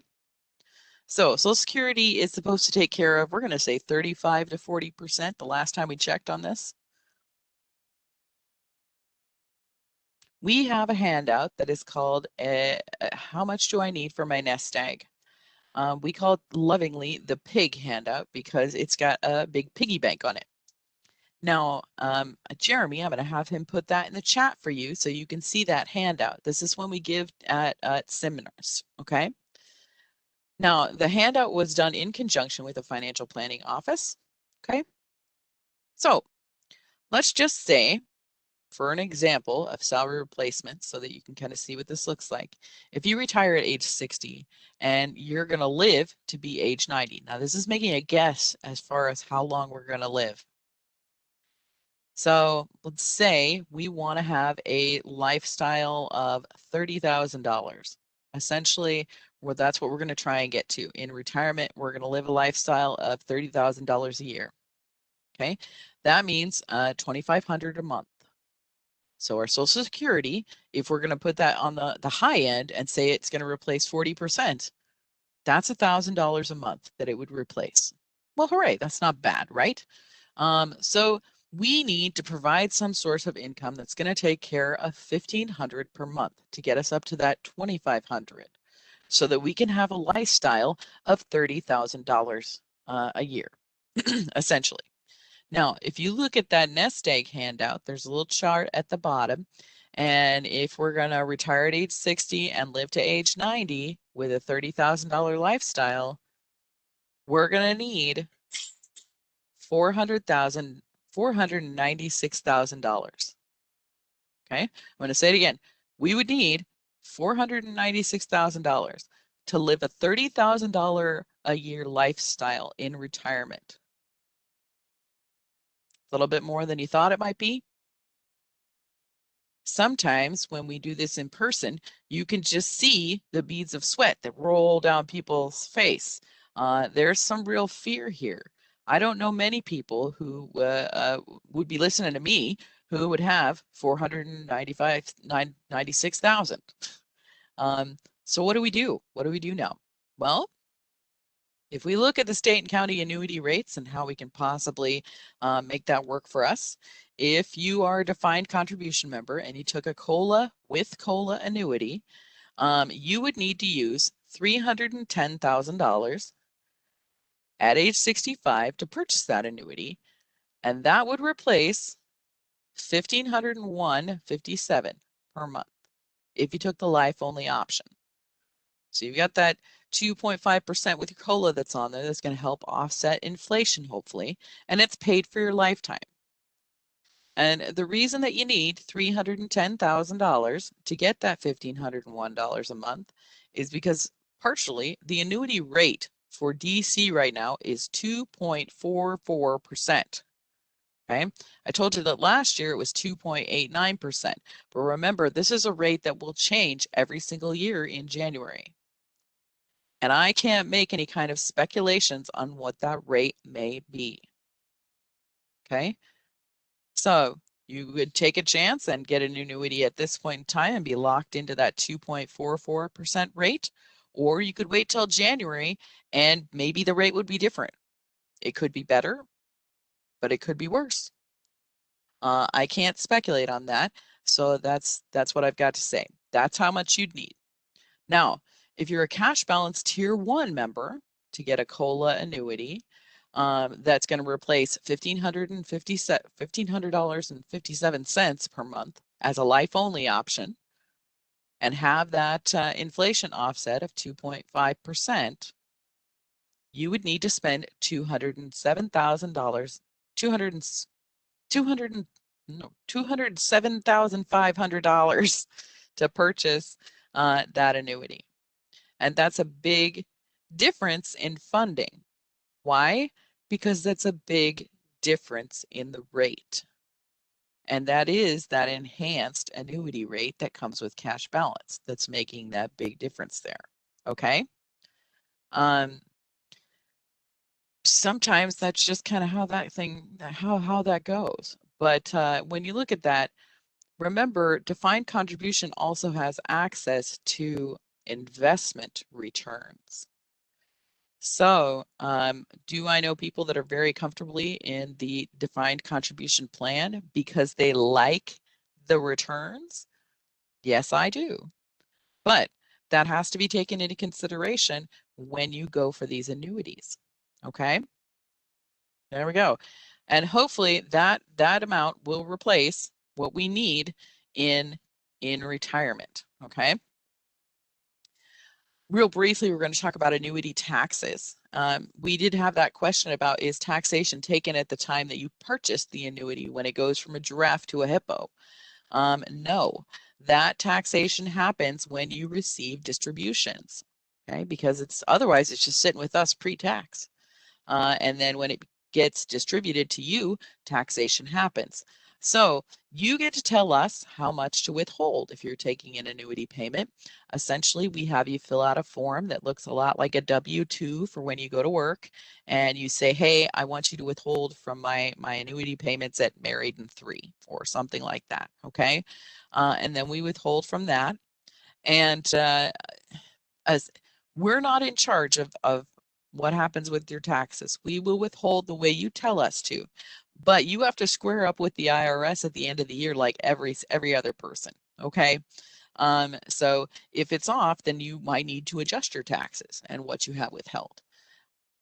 Another thing that we let you know is that we take taxes out for Nebraska residents, but if you move to a new state, we cannot withhold taxes for that new state.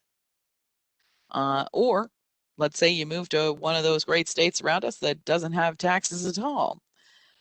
You would just need to tell us to stop withholding the Nebraska state taxes.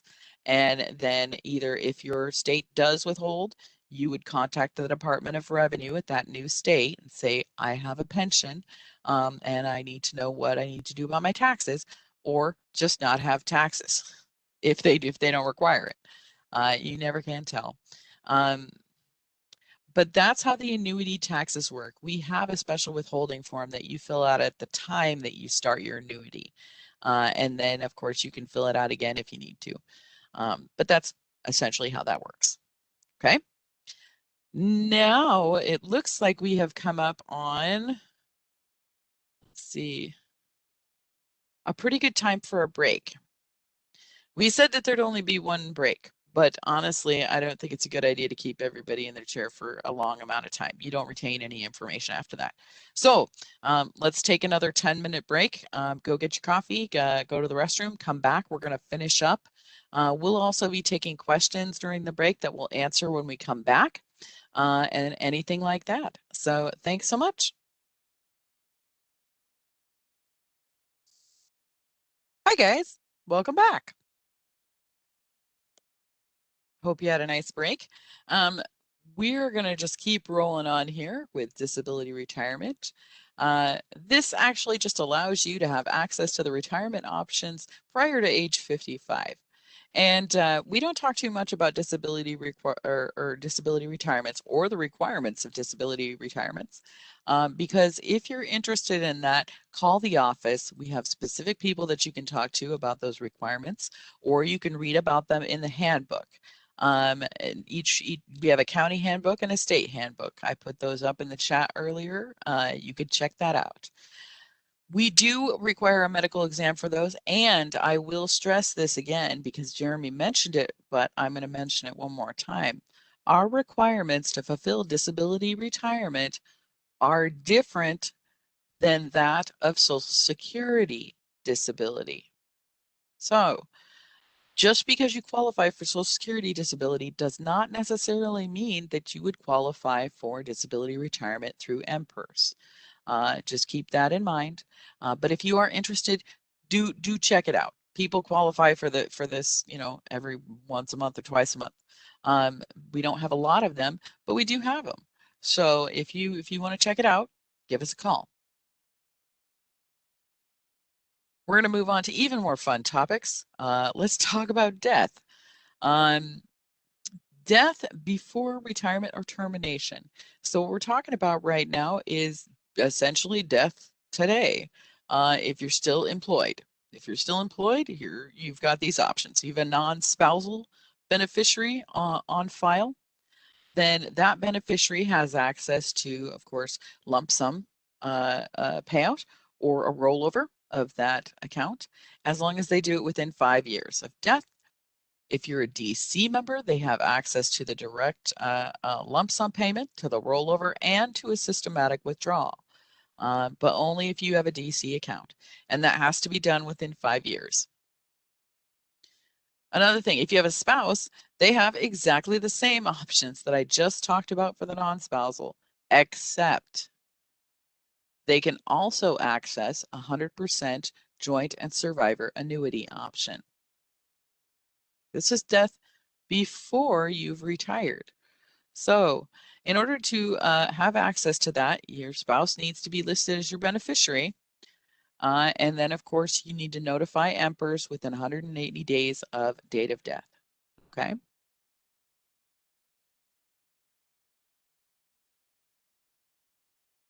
Okay, death after retirement.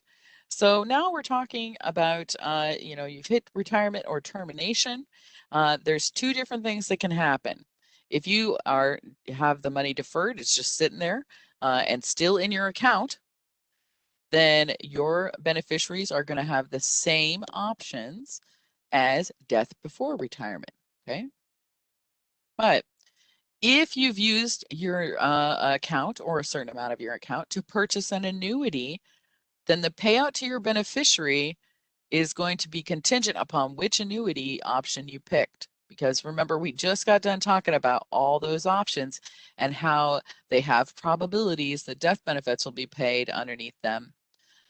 So those are what we're talking about when we say death after you've established your effective date. Then, of course, the payments are going to be contingent on that option that you picked. Okay. Now, every year we have open enrollment for the state. If you're a state employee and you know about open enrollment, that's done through Workday. And when we do that, we elect beneficiaries. Now, do the beneficiaries on that we elect during open enrollment, do those apply to your NPERS retirement account? No, no, they don't. One more time, beneficiaries you elect during open enrollment do not apply to your NPERS retirement account. Okay. You have to do beneficiary changes via a form called the Beneficiary Designation Form. And you might have noticed when I talk about the annuities, I will say per your beneficiary designation form or per the beneficiaries you have designated on this form. This form is entirely and supremely important. Why? Because it tells us who you want paid. Just plain and simple. If you want to know who you have on file currently as your beneficiary, then you can, of course, have an NPERS online account, and you can see who that is. You can look at your your statement. Your emeritus statement has them listed on, I believe it's the second or third page, who we have on file as your beneficiaries. So if you don't know, you can find out.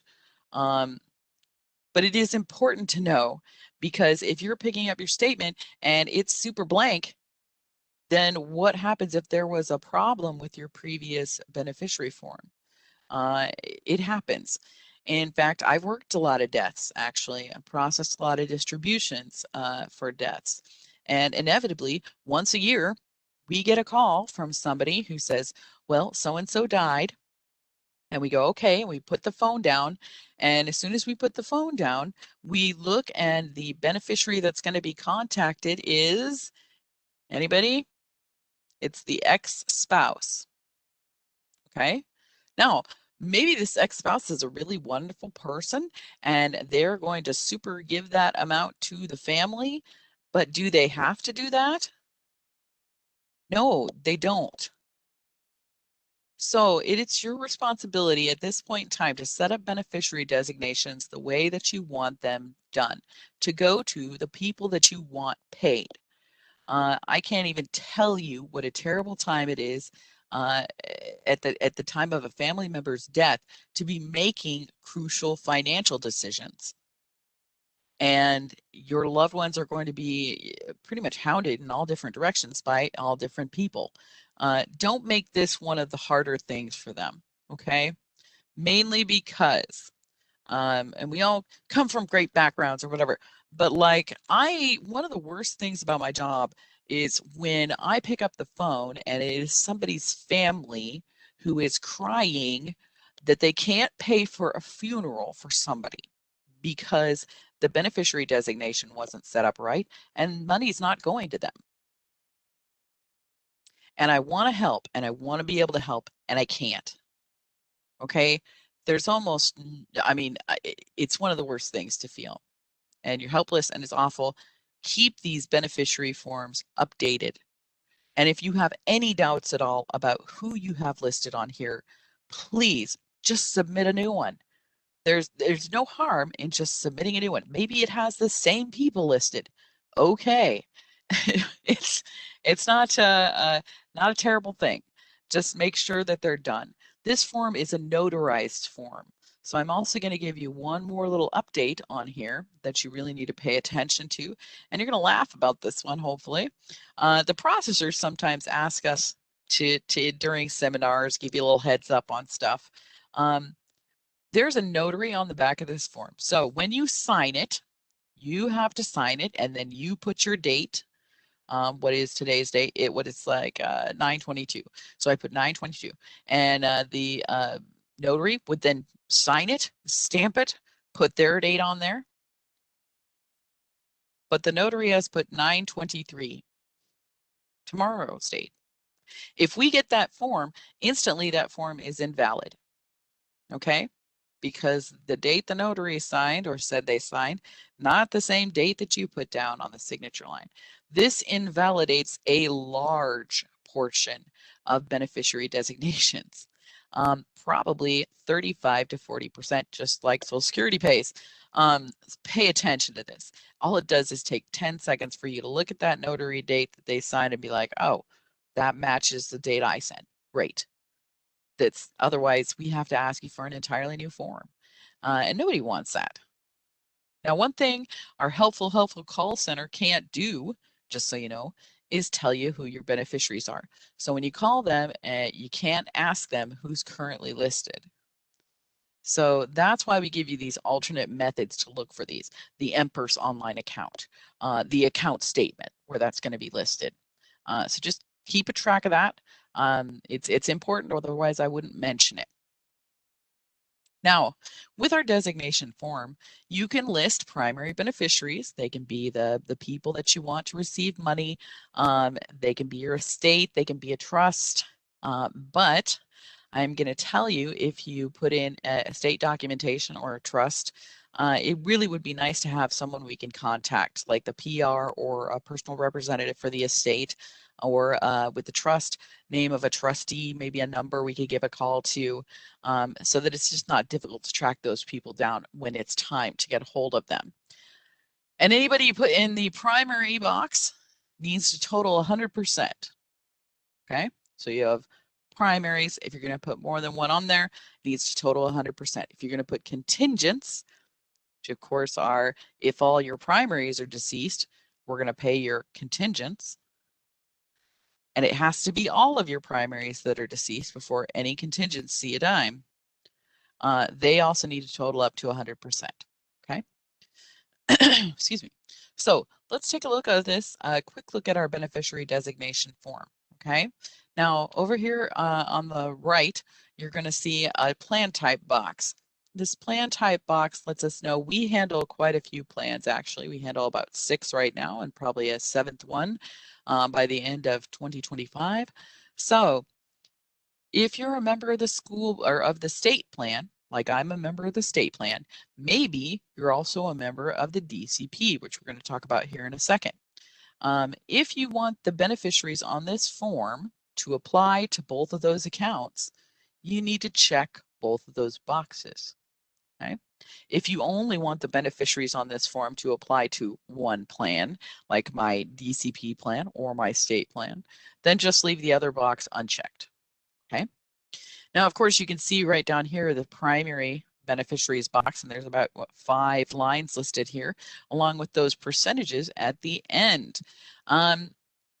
So if you're going to put 2 beneficiaries in here, don't put 90-20 for percentages. That's not going to work out. You can have them share equally, or you can have them share, let's say you like one a lot better. Somebody's going to get 75%, the other one's going to get 25%. You can totally do that. It just has to add up to 100%. Okay. Well, let's say you've got 6 kids. There's only 5 spots here. You're going to have to pull somebody to the side and say, well, you just didn't do the chores like I said, so I'm afraid I'm just going to have to drop you off. No, we've got you covered. You've got the supplemental form, which is essentially the back of the form. You can add that last child as a primary beneficiary, just make sure that that percentage adds up with the rest of them on the front. Okay. So there you go. It has to equal 100%. And basically, if you read the form, it says the exact same thing right there. But sometimes it's good to just put that forth as kind of a reminder. Okay. So we've talked about death. Let's talk about something that's just as much fun. We're going to talk about reemployment. Okay. Now, when I say you have to do one thing in order to retire, that one thing being what? Stop working. We really mean it. Okay. Reemployment, and we've had some updates to this rules. What that is that you terminate employment. Okay. Pick a day, any day, you terminate employment. And then a month later, you come back into the same plan. Now, the state has a lot of different agencies, okay? So you got DHHS, you got DAS, you got NPERS, you got transportation, you got labor. We have a lot of different agencies that are all the state, okay? But essentially, no matter where you are and what agency you are, we're in the same plan, okay? We're all putting money into the state plan. And the same goes for the counties. Sometimes that's a little confusing. You leave employment with Cass County, you want to go into Butler County as far as getting a new job there. That's the same plan. You're contributing to the same retirement plan. Now, the IRS has a big problem with that. So what they've said is, okay, we're going to take a look at this. And of course, we get audited literally all the time. We get audited by the state auditors, by the internal auditors, APA's office. I get audited when I go to the bathroom. It's a lot of auditing. And so it's very important that we are square with the IRS. Because once one person is out of compliance in the plan, you might not know this, it brings the entire plan out of compliance. And then we run the risk of losing our tax qualified status. And who wants a retirement plan with no tax qualified status? The answer is no one. And that's why this reemployment thing is important. Now, if you terminate employment, and then a month later you decide to go work at Walmart, or you work at the taco food truck, or your Etsy business super takes off and you decide that that's what you're doing now. That's absolutely okay. Those are private businesses. What we're concerned about here is when you come back into the plan. Okay. So I'll give you an example of this. We have a county employee who quits, but a month and a half later, he gets a call from the same county and they say, you know what, you took all of our institutional knowledge with you. We really have to have you back. We don't want to know anybody who runs this one machine. Okay. And we're going to hire you back as a contractor. Can you do that? Well, the answer is no, you can't. If you come back and you're contributing to the plan, or if you come back and you're doing exactly the same job duties that you were doing when you left, that's a pretty big red flag. And the problem here is when you take out benefits, okay? Now, if you were just, you quit employment, you left your money there, and then you went kind of did some other work, but you started contributing to the plan again, okay. This hurts when you take benefits. So you quit, you put in your application to receive your monthly annuity payment, and then you go back within that 120 days. Because that's when your clock starts. When you have a termination date, you have 120 days when the IRS says, don't work. Now, essentially, they'd like to say, don't come back to work in these plans at all. But there is a 120-day break, okay, that they're particularly concerned about. And if you come back during that 120-day break, then it doesn't look like you terminated at all. So then they go, well, why were you giving them benefits? And the problem here is, like I said, These are found during audits. People who have left and then came back within a month and started contributing again. Found during an audit. And unfortunately, like I said previously, once you start getting those benefit payment checks, you'd be surprised how quickly they actually add up. So if this is found during an audit that you violated this, you have to pay back all of your benefit payments immediately. They come due with interest and they become an IRS tax debt. Okay? Now you can't bankrupt your way out of an IRS tax debt. So essentially, these are really terrible. We don't want anybody to get in trouble for reemployment. That's why we do this portion of the seminar. We want to tell you about this. Don't do this.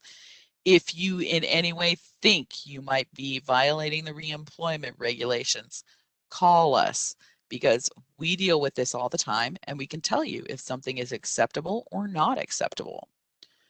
It's just, in my personal opinion, if you ever talk to me about it, I go, just don't work for 120 days. And if you can't stop working for 120 days, don't retire or terminate. Okay? Just don't. That's how big of a deal this is. Now, we've had investigations on these that have occurred within the last year. I knew of one that was $250,000. I knew of one that was $350,000. I knew of one that was $760,000. Now, in most of these accounts, the employer was able to prove that the waiting period had been fine, or extenuating circumstances, which is okay. But does that mean that we're not going to catch somebody at some point in time really violating this and that they won't be made an example of? No, it doesn't. So do I want that to be anybody that's listening to me right now? No, I don't want it to be you guys. So don't do this. And if you have questions about it, literally, please give us a call. Okay. I'd much rather talk to you before this is a problem than after. Okay. So there we go with reemployment. Now, I'm going to ask if we have questions on this right now.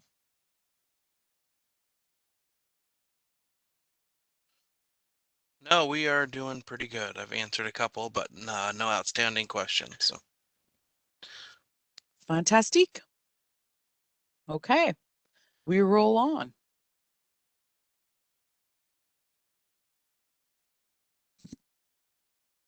Jeremy's funny cartoons. It's amusing. Okay, what we're going to talk about now is deferred compensation. And I love talking about deferred compensation. I'm not really allowed to use connotative language about anything, but I think it's pretty great. Okay. And my DCP, the reason that I have my DCP is because I am a cash balance member. Okay, so I don't have a lot of opportunities to invest. And like I said, when I set down my investment stuff on the table, it's my DCP plan. But I'm pretty savvy with my investments and I feel like I've done pretty well about it. And I think other people could definitely feel that way too. But why am I mentioning it? Okay, well, because when we looked at that salary replacement example earlier, we had 40% replacement by, of course, Social Security. And then we had approximately 35 to 40% replacement through the plan, mandatory. So even with that, we're getting what, 75-ish on the top end? Well, what happens then? Where are we going to find that extra in retirement to get us up to 80 to 85%? Well, they expect us to do that by finding independent sources, voluntary places where we're going to put money. Now, you can do that by having like private IRAs, like a traditional IRA or a Roth that you run in conjunction with all these plans. But you could also do it with the deferred compensation plan. And the deferred compensation plan is exactly what it says it is. It is a way for you to defer, so put away pre-tax compensation, some of your money from working, into a retirement plan. Okay, deferred compensation. Now, this plan is an entirely voluntary plan. You get to decide if you're going to participate in this or not. There are some good points to that or bad points to that, depending on how you look at it. But voluntary plan, there is no match, okay? It's available to all state employees, and about 7 counties actually participate in the state DCP plan. But most counties are going to have their own DCP plan that they run themselves, okay? And that's absolutely fine. I have no idea the quality of these other ones, but I like DCP, and I like the fact that people can participate in it if they want to. So if you're interested and you're a county employee, you can absolutely ask your county where they participate. Now, like I said, this is taking part of your salary, which your compensation is, and putting it into a retirement plan. This retirement plan is a long-term savings plan that should be run in parallel, in tandem, in conjunction with your mandatory plan. So your mandatory plan is your motorcycle, but your DCP is your sidecar. So if you want to take your dog with you, then you got to have your sidecar, right? Okay, so it also can't be accessed. It basically, it has to be accessed like the mandatory plans. So you have to stop working in order to access the funds in your deferred comp. That's why they tell you to think about it as a long-term investment and not short-term, okay? Because you have to quit working in order to get to those funds. So some nice things about DCP is that it's going to come automatically out of your paycheck. So you don't even know it's gone. It's just off the top. Also, you get access to the same 17 investment funds that defined contribution members have access to. Okay, those are those same funds that we put out videos for on the page so that you have what? An investment strategy. You can make an investment strategy. I'm just going to lay it out there because I like to give personal examples. I have a very aggressive investment strategy. Okay, so when when I want to know which of the 17 funds are aggressive, I open up that investment report and I go to, I think it's around 2025, and it says, hey, if you're a moderate investor, these funds might be for you. Hey, if you're an aggressive investor, these funds may be for you. And then I go, okay, well, those are the ones that I want to be in. Having a strategy is important, and this can be a really good place to use just a little bit of money to get into this game, okay? A lot of people, investors who are just starting now or towards retirement, are very frustrated with that because it's not easy to determine stuff. I'm going to tell you, the closer you get to retirement, most financial planners are going to tell you to be more conservative with your money. Okay. If the longer you have from retirement, the more aggressive they say it's okay to be. Okay. That's general advice. That's not even me directing anybody towards anything, but there it is. My strategy being as aggressive as possible, I look at things that are going to be more return, more risky. Okay, capital preservation or being conservative about it, you're going to be looking for things that are going to be stable as far as returns with less risk of losing your money. Okay, there you go. So you can transfer funds at any point in time. You use that Emeritus online system to do that. So it's pretty easy. And just like Jeremy said, if you do that with the Emeritus transfers and allocations, those happen by the end of market day. And if you're concerned about investing, then you're concerned about timeliness because one day in the market can make a difference. So there you go. Another great thing about DCP is that you can stop, adjust, restart your contributions. Let's say the car breaks down, you get a flat tire, you're like, oh, where can I find any extra money at all ever? Well, you can take your DCP contributions that would normally come out of your check and say, hey, I'm going to stop that for a little while until I can kind of get back on my feet. You can't access the money in DCP, but you can stop your contributions for a bit. Okay, and that might help offset the cost of maybe auto repair or something like that. And then when you're back on your feet, you go back in, you restart those contributions. Okay, totally up to you, or you can adjust them. I know somebody who every time that they get promoted within the state, they will add an amount into DCP that they put in, more into DCP. They say they don't even miss it. So, I mean, maybe that's for you as far as adjustments. Now, everything going into this is tax deferred. So, I mean, in person, I usually give a quiz. What does that mean about payments that come out of it? Yes, payments that come out of this are going to be taxed because the money going in, tax deferred. Okay.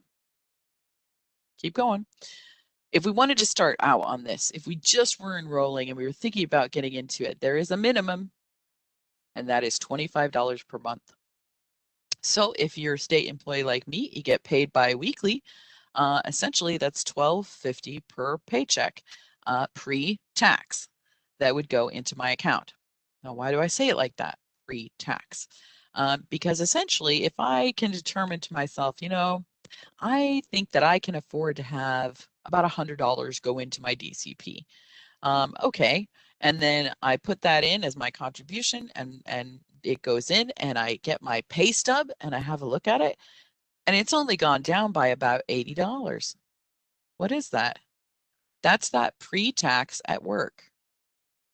Okay, so you see, you know, for $100 into my DCP, it's only really going to cost me about $80 because it is pre-tax. Okay, and that's kind of an interesting way to think about it.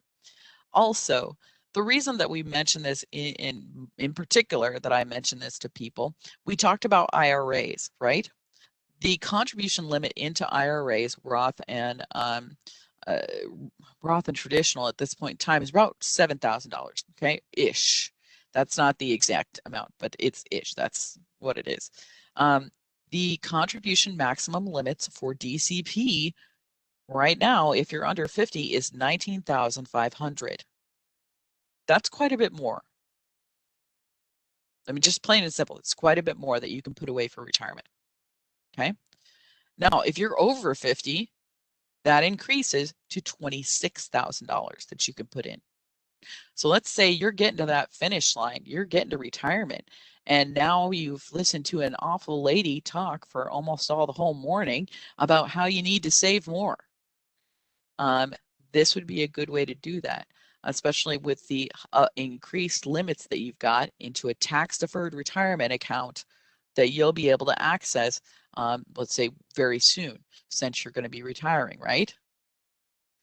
This might be a good way to save for that. Okay. Another thing that you can do with DCP is, you know, at the end when we're retiring, we're getting ready to terminate, and we have those big payouts of sick and vacation leave. Now, it's been in the past that sometimes when those payouts are paid to people, that amount can be large. So what happens is then that goes into their taxable income and pushes them into a new tax bracket. Now, we don't want that to happen. Why? Because we're trying to make tax plans that are going to allow us to keep as much of our money as possible, right? So one of the ways we can do this is, let's say we can take that unused sick and vacation leave, and we can put that into our DCP account pre-tax. So no taxable event occurs at that point in time. And then, of course, what did I say? Like maybe when we get to retirement, we're in a lower tax bracket. So the payments that come out of there, maybe not taxed as much. Maybe. That's up to you.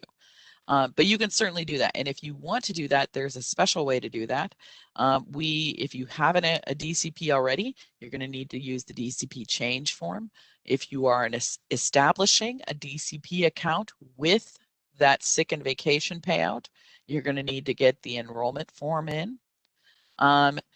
These forms need to go to your HR, so your payroll, and then your payroll sends them to our office. The reason I'm stressing this timeline is because we have to have that in our office the calendar month prior to your date of termination. So if you're terminating in December, we have to have this form the month before in November. Okay, and there's no exception on this. If your HR messes up and doesn't get it to us, too bad. And I don't like to say that, but that's how this one rolls. If you don't have that into us the calendar month prior to termination, you won't be able to access that opportunity to move the unused sick leave and vacation leave into a DCP account. Okay. And it's something that's quite a deal. So, we always make sure that people understand what that timeline is like, because it's a little rigorous. Plus, who knows when you're going to retire? Some people don't even have a date picked out. But there you go. Okay. And that is still subject to the catch-up and the IRS limit. So it's subject to that $19,500 or to the $26,000 if you're over 50. So there are limits to that. Now, with DCP plan, this is kind of important, and I fixed this in the last slide, but I didn't fix this on this one. This DCP slide says monthly annuity private vendor, and I explained already, we do not have that option anymore. That was taken out. And the reason that was taken out, and be really upfront with you, is because they did not have a competitive rate. Okay, we're fiduciaries. We look at this every single year as far as what private companies offer, what we offer you, the kind of things that are going to benefit retirees, and the monthly annuity rate given to us by the private vendor for DCP annuities was not comparable, nor was it a good rate. So we ended that. So although this says this right here, it is not available. Okay. Now, if you do have an unforeseen emergency or something like that, you might be able to access your DCP account. It's few and far between, but it is an option that is there. Okay. And most of the time I've seen that been okayed for medical emergencies, just so you know. You do have the same options as defined contribution sans that annuity. So you could do withdrawals like a lump sum withdrawal, a rollover, a systematic withdrawal, or defer it just by leaving it there in the options that you have picked for it.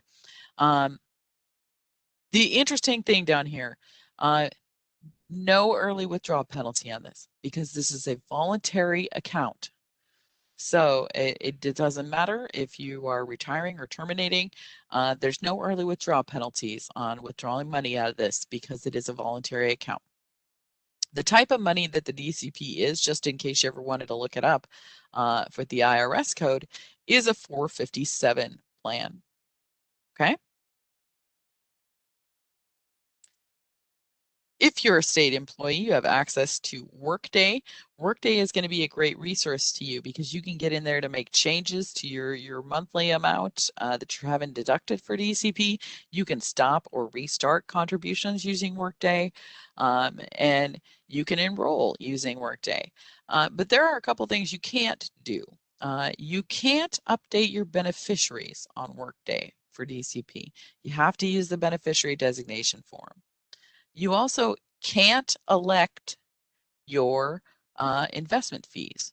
You have to do that on the Emeritus online site, okay? But those two things are the only things you can't do on Workday.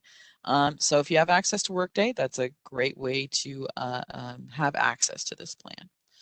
Plus, it's pretty simple. I mean, Workday, honestly, with that single sign-on thing, I get into it a lot more now just myself because I think it's easier. We do have a plan handbook for DCP that's on the website. We also have an 11-minute video talking about the DCP plan. So if you get done with this and you kind of forget everything that I said, you can go watch that video one more time and have kind of a refresher on the plan. Okay, but you could also contact us with questions about this. I really find it pretty easy to talk about DCP because I think it's a great answer to that pretty open-ended question of how do I save and save quickly if I'm getting towards retirement and I haven't done it. So there you go. And the earlier in it, the less you have to put in to have more benefit come out, I guess, is what I want to say. So there you go. The last thing that we are going to talk about, and this is ever so brief, is health insurance. One of the big questions on people's minds are, what do I do for health insurance if I don't have employer coverage and I am at 55, I'm retirement age? Well, from 55 to 65, there are not a huge amount of options, okay? You've got the state retiree health insurance, which we talked about earlier. If you've got if you retire, then you can have access to continued health insurance through this day too. If you're interested, DAS has a great little blurb on their website about the continuing retiree coverage. But that's what we've got. Or you could do the Affordable Care Act. I don't talk about politics. I don't bring it up, I don't bring it in. But at the same time, you could go to the exchanges if you wanted to and have a look at what's out there as far as private health insurance and coverage available under the Affordable Care Act. I just don't talk about it too much because I'm not sure, I don't have a crystal ball. I'm not sure what politics is going to do to this program. And if I can't guarantee to you that it's going to be around to cover you during those ages, I certainly don't want to tell you it's an option.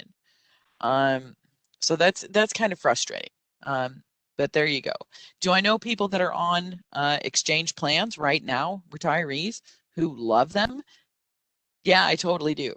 But like I said, I can't tell you it's going to be around forever, so I don't really make a big plug for it. Now, some counties do offer differing health insurance coverage at retirement. So look into that. Talk to your county if you're a county employee and see if they do anything like that. I did hear from a lady at one of the other seminars that we had, I think it was Norfolk, where her county was basically, she was paying them and they were paying health insurance. So not that she was working, it was just through her county, through her previous employer. It was kind of a neat thing. But check with your county and see what they offer. They may have some great things available.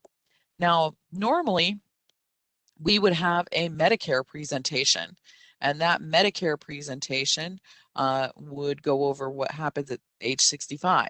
So you could have health coverage through Medicare. We have a video on our website that goes through that. It also gives you the resource, which is Nebraska SHIP, and that's SHIP, Senior Health Insurance Program. Okay, they are a great resource given by the state. They're part of the Department of Insurance, and essentially they help people navigate Medicare. Which if you didn't know, or if you haven't looked at it yet, a lot of people need. I've seen the presentation several times myself, and I would still need help doing that. But you can contact them. Please watch the video. It's really great information. We also do one on Social Security. That's a very brief video, but I think pretty in-depth and covers all of the essentials. Okay. And then last but not least, we have estate planning videos. So all this stuff that I've talked about as far as death and probate and beneficiary designations and a will and powers of attorney. We got an estate planning attorney who made a video for us about this. And she's from Rembolt and Ludke. Her name is Ramsey Heineck, and she's a fantastic presenter. She presents at some of our in-persons. So with that said, that is the entirety of this presentation. We're going to stay around and take some questions. Jared, we have some questions. Okay, we have a question. I am concerned about DCP being the only thing checked on my copy of my retirement form. You're going to have to expand on that one. Becky, I think you asked me about the beneficiaries earlier. Is that you're concerned about your beneficiaries not having been changed on your state plan? if you didn't check it on your DCP form? Yes. And that would be something, if you did not check state plan on a beneficiary change form, she only checked DCP. I would I would I would open up that NPERS online account if you could, or check your last statement to see who you have as beneficiaries listed there, to make sure. But I would Or you should be receiving a new statement in the mail any day now. mhm. We're getting ready for, I think it's third quarter. Yes, so I would check that when you get it and make sure that it's correct. If not, just resubmit the form and yeah, check both state and DCP. Someone asked, can you explain RMDH a little bit more? I'm guessing they meant RMDs. Yeah, of course. Basically, RMDs are the IRS taking a look at your pre-tax retirement account and going, hey, it would be a shame if somebody taxed this. They want a piece of their pie. And so they say that if you have a pre-tax retirement account, then by a certain age, you have to take a distribution from it. According to the federal government, you must. Okay. And depending on what type of plan you have, whether you're DC or whether you're cash balance, that can affect things differently because of the one-time distribution event that will trigger that. Okay. Your RMD hitting RMDH will trigger that. And then you have to take it. But if you're DC, then you only have to take your RMD amount. Okay, because you can do multiple distributions, right? So you would do a distribution for only that RMD amount. And typically, RMD amounts, just so you know, are they're approximately, I've never seen one over 5% of an account, but it's usually about 3 to 4% of the entire account balance. And they say you have to take that as a distribution. And then, of course, we have to withhold 20 and 5 so that the federal government gets some taxes out of your pre-tax retirement account.